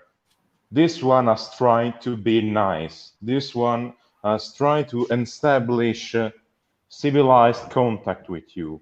You are the one that has refused. You misunderstand, then. There is much you must learn. You came into my home uninvited and started using my things without asking. That's quite rude, isn't it? And I did not respond when you called because I do not know you or what you want.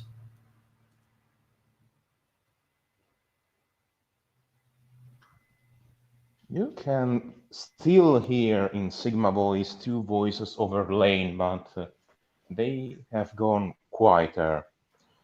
This one excuses itself for trespassing your property.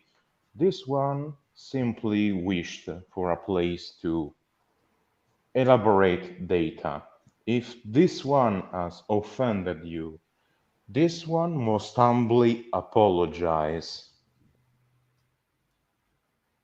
How strange. Something that is not human has more manners than humans. Allow me to introduce myself, little one. The darkness slithers and skitters across the ground, illuminating the walls, the windows, things that you that you recognize when you first came in is revealed. But you also see that the darkness is not darkness. It is billions upon billions upon billions of tiny little spiders. They coalesce, they skitter away, and then a woman that is quite stunning steps out from this mass. They appear to have styled themselves or stepped out of a vintage noir film, and they are the femme fatale. Wide-brimmed hat, pale flesh, black clothing, and a cigarette in a stick.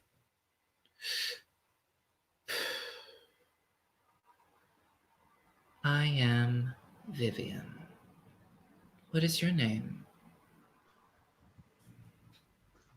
You can now hear a clearly human voice. You see Sigma finally removing his helmet, and you see a human male around his 30s, completely bald with pale golden eyes. And he responds with, "This one has designated itself as Sigma." Well, I do apologize for our first meeting, Sigma. Perhaps we can start again. I am, well, as you can see, I'm not quite the average Josephine. And you certainly are a unique specimen. But even still, we're related, in a way. May this one make an hypothesis? Is you of the kin of those designated as nightmares? Question mark. You are a clever one, Sigma. And she will walk forward a little, slowly, and showing no outward signs of wanting to harm. But she does move forward. Very, very clever. Some call us nightmares, others call us abominations. But I like to think of myself as a cataclysm.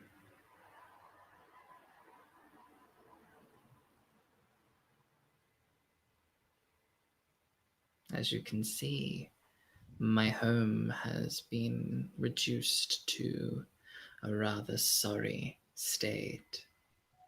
It used to be quite grand. I used to have friends to rely on.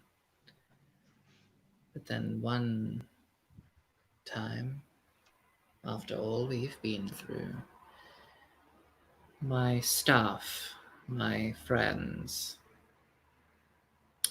decided to part ways. And soon, well, look around. Nothing but rubble now. This one understands. Someone has driven this one away from its home and its people.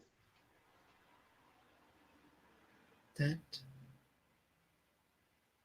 I am sorry that this has happened to you. But another way to look at it is that you have been driven away and into the arms of someone that wants to help.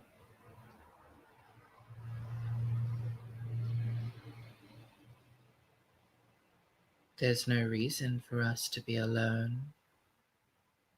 We are related after all. Family should protect one another.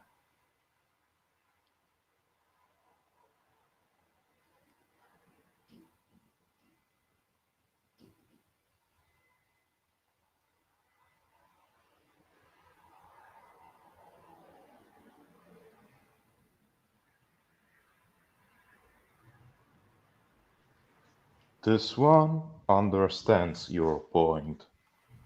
But in this one case, an external source has driven itself to banish this one from its base. And this one believes that perhaps some sort of beneficial contract for the two of us can be produced.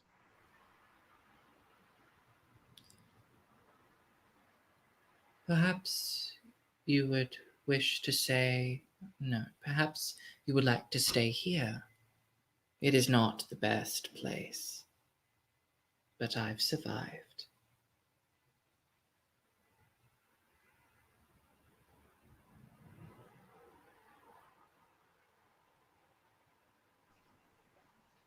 This one believes that this place might offer tactical advantages, but right now this one has to fight something called a demon. It would only drive those around itself to destroy this place if not interrupted.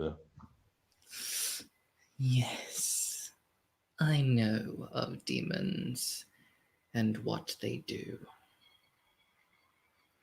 That is why this place is a ruin.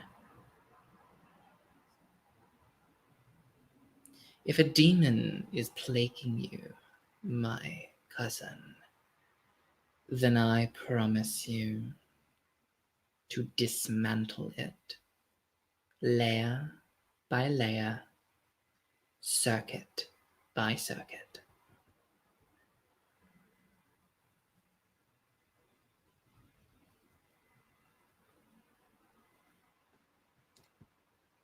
Vivian, Yes. You offered to protect this, and yet you couldn't be hurt. I didn't hear all of that, but I heard enough. I did not understood a single thing, ST. It was her beast, I'm assuming. yes, Yeah.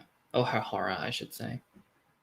you offered to protect this one, and yet you could not even protect her.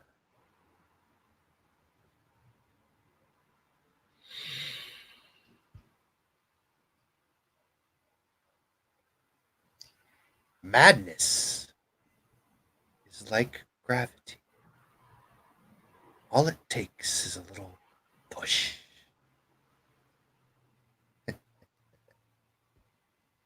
In her mind, she will retaliate against the horror, saying, "You will be on your best behavior, or you will not be fed. No, worse, you will be fed scraps." Have you forgotten what we have been through? Have all that I have carried you through? And you would watch your tongue. I Fine, no, want fine. Fine. We are strong together. Divided, we are weak. Would you Yes. see our vessel broken? No, yes, you are right. We are strong as one. Strong as one. As an individual, we are weak.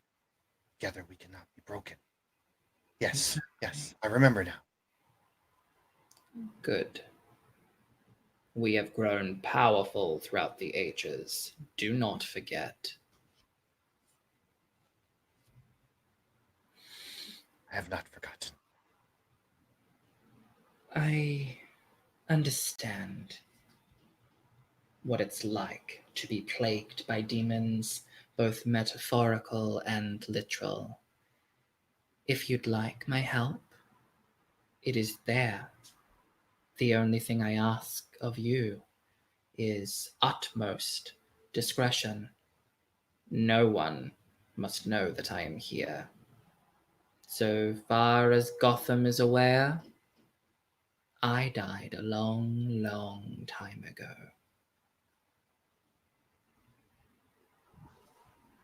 Okay, before making a choice, ST, can I try and contact my own demonic sounding like voice to seek guidance? Because that seems Yes, something like could help.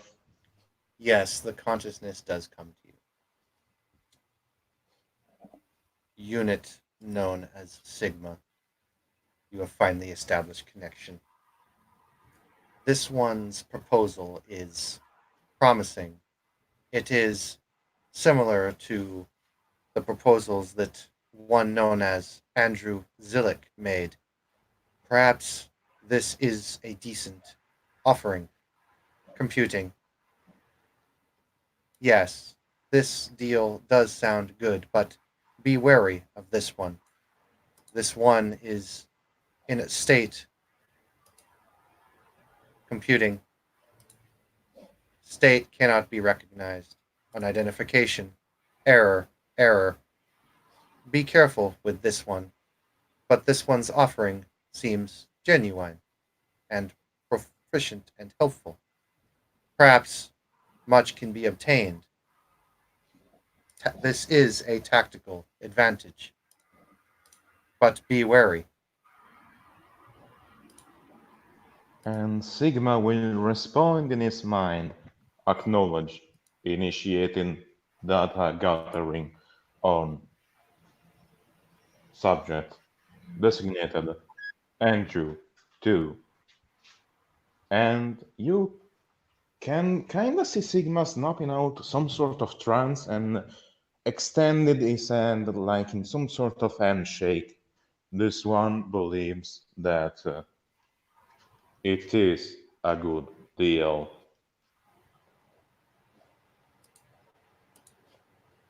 They will shake your hand, but the expression on her face shows that she took note of what just happened, or at least what she observed your outside appearance to go into.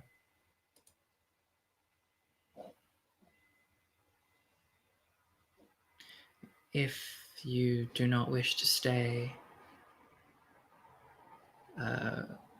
as you said, this is a tactical place for you, but not, perhaps not the best.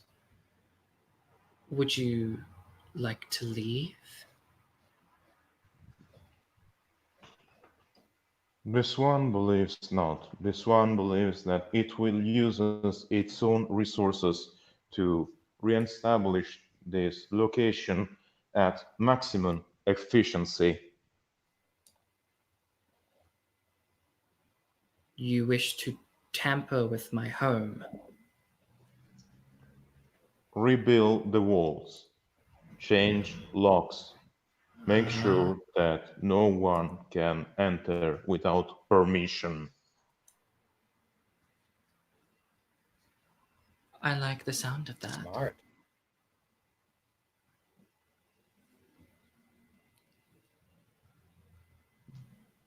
Is this one granted permission to do so? You are, and thank you.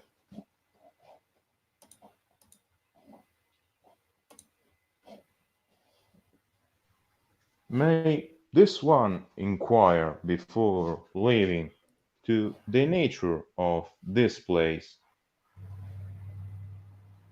What question? What is it that you wish to know? Sigma basically asked you what exactly is this place? Ah, a long story, but this used to be my place of work, the place where I laid my head down, even, the place where I ate. It was a detective agency specializing in supernatural affairs. It appears that my staff and I were onto something, but we failed. We did not. We were unable to serve Gotham in the way that I intended.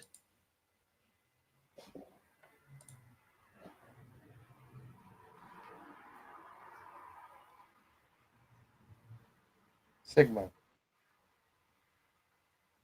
See an old newspaper clipping nearby. It says Metahuman riots, 2,000 dead. And then it says, you see a little sign on one of the pictures and it says, no more masks.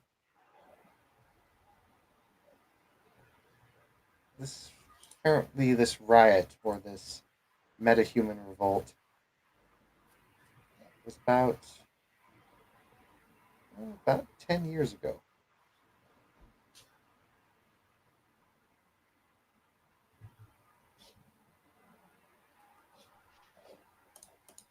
Sigma will pick up the newspaper and start reading everything over the pages. This one knows of this event. the creation of this one was a direct reaction of this riot. And you start seeing Sigma flesh melt. You can start seeing the robot. You see in front of you a security guard, a security robot, dressed in trench coat and riot gear, but a robot nonetheless. You see on the newspaper, Crane Enterprises releases new security bots to keep Gotham safe. This just in, remember, curfew is at 8. No exceptions. All those outside of curfew will be terminated.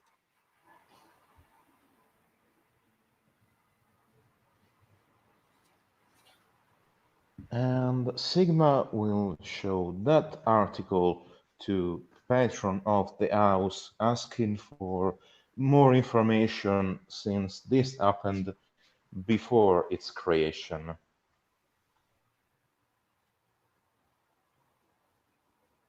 You're asking Vivian. Yeah, I, Sigma is I, asking Vivian. if you don't, I can explain it to him because with his Yeah. collective consciousness, he can be explained that. Sigma, the collective consciousness comes to you and shows you images and flashes. Gotham City, back in its premature days. You see riots, people with powers rising up. Apparently, somehow Edward Crane managed to figure out how to give people metahuman genes.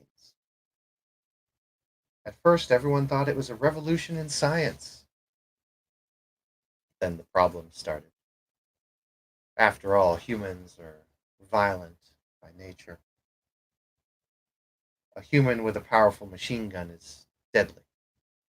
What happens when you give a human the ability to walk through walls, to bring down buildings, to summon fire?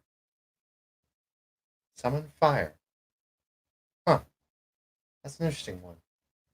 Why is it that when those metahumans started to appear, everything got serious? Huh, maybe a story for another time. Gotham became darker. New technology was established to hunt metahumans.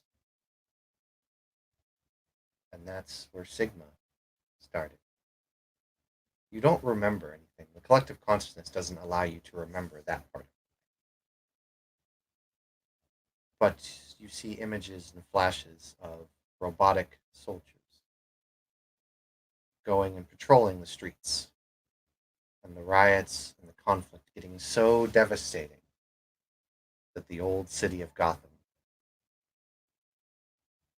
lied in ruins. It took 5 years of construction before they even got the rest of the city back up to speed, and continued on. Another 5 years went by, and Gotham City is what it is today. Technological marvel of the world. But people forget about the old city that lies in ruins, just to the south. But times have changed. There are no longer robots patrolling the streets. The conflict and war and cost of that conflict deemed that no company should have that kind of power. So they were disbanded and abandoned. Most of the robots were terminated. When martial law was rebanded, so to speak, a lot of the technology was moved and bought and sold to the highest bidder. You do see an interesting flash, though. You see the Midnight Eye Detective Agency, as it was in its prime. You see people you don't recognize.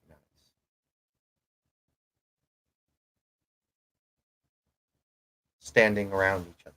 You see the one who owns this lair, one who is known as Vivian. You see them talking and arguing. There are many people in this room, 12 by your count. Some of them leave and they give up the argument. There are a few that stay.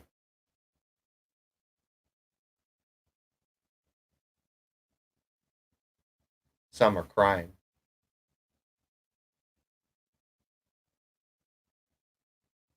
Eventually, slowly but surely, some start to beg out of desperation. You can't hear the argument, but you can see the expression on their faces. It becomes more and more horrific and sad. Until finally there's only 3. Man in a dark trench coat, a beautiful blonde-haired woman, and a smaller, slightly more paler woman, looking a little bit younger with colored hair. You see the man yelling and screaming. You see Vivian yelling and screaming. Eventually, the man embraces Vivian, holds her tight, tears going down his face.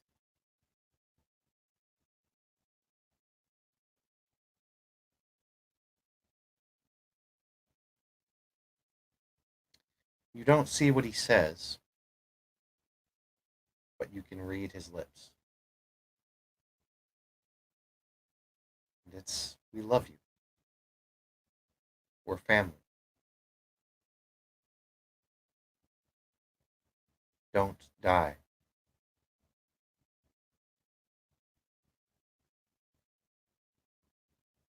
And then they leave. And it's Vivian and another whom you don't recognize.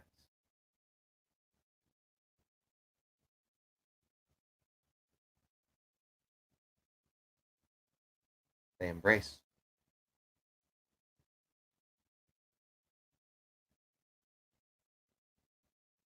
And the vision ends. It was a terrible time in Gotham City.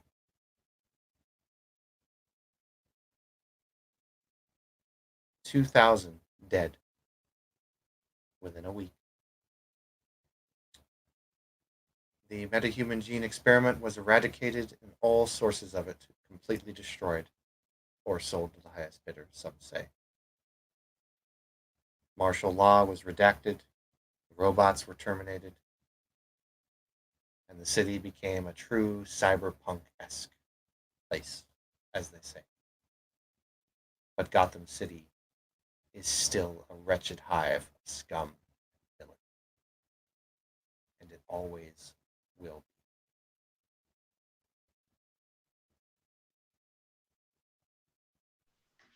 With that, Sigma, we turn over to our last contender for the night. Someone who's been frustrated, punished, beaten, but who has striven through and has learned a valuable lesson. William, what are you doing?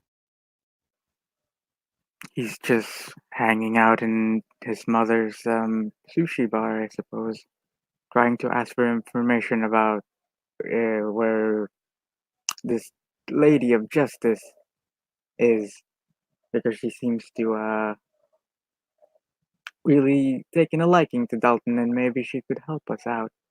Maybe. Indeed, quite an interesting thing that happened. Caitlin and Dalton did seem to have kindred spirits. Perhaps it is a good idea to maybe check on them someday. You've had a lot on your mind, though, William. Your mother comes in.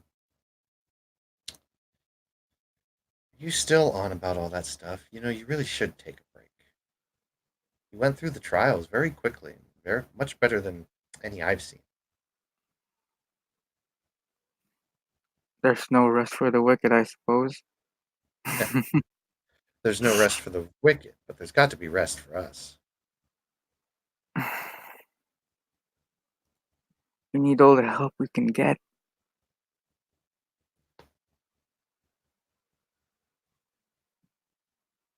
Well,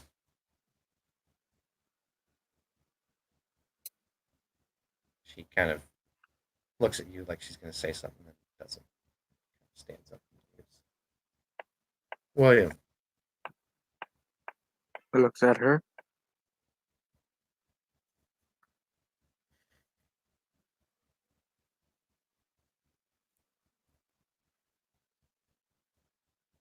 I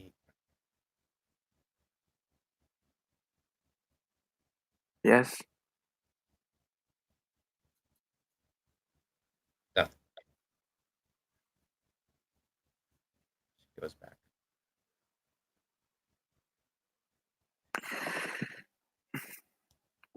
It's quiet in the sushi bar for a while. Until this man comes in.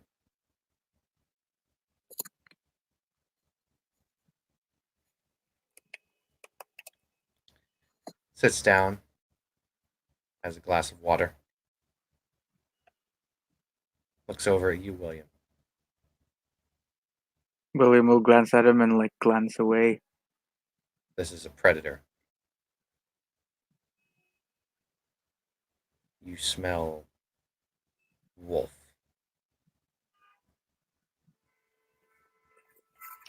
He will just make note of his where he is in the room, just watching him without actually watching him.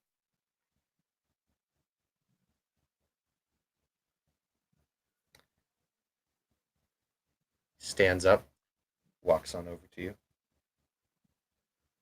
William will look at him. He slams a hatchet down on top of the table. You're gonna have to pay for that, mister. He just turns and starts to leave. I watch him leave, and then I look at Rachel.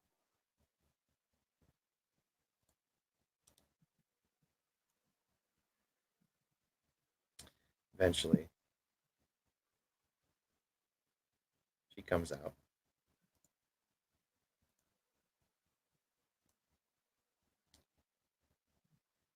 You've been challenged.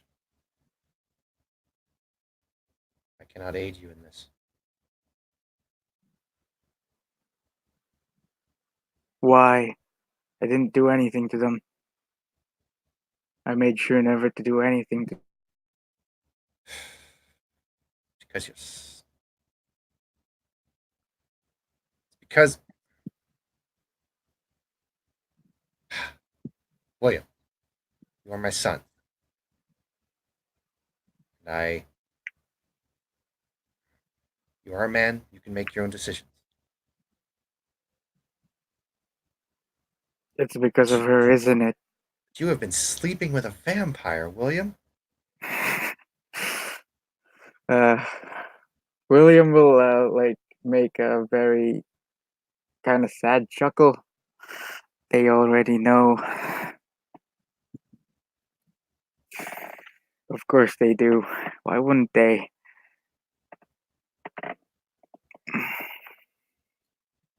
William, I had no choice. Did you tell them? Did you tell them? She doesn't look you in the eye. He will pick up the hatchet and he will leave. It's a really nice hatchet. Yeah, nice. Sooner He or will. later, it shall be mine. He will text Tatiana that she should be careful, and they know. And he will, I suppose, try to find that dude. All right. Oh, goody, more information for me. William, you get a text on your phone, Mm-hmm. as do all of the characters that potentially will be there tomorrow night. Your phone turns a black screen with a green question mark. And it says, "Clock is ticking, William. Tick tock, tick tock. Can you solve my riddle within 48 hours? I dare you to try. It'll be one hell of a good time." Thank you, players, for playing. Thank you, watchers, for watching. This has been another Gotham by Night. I'll see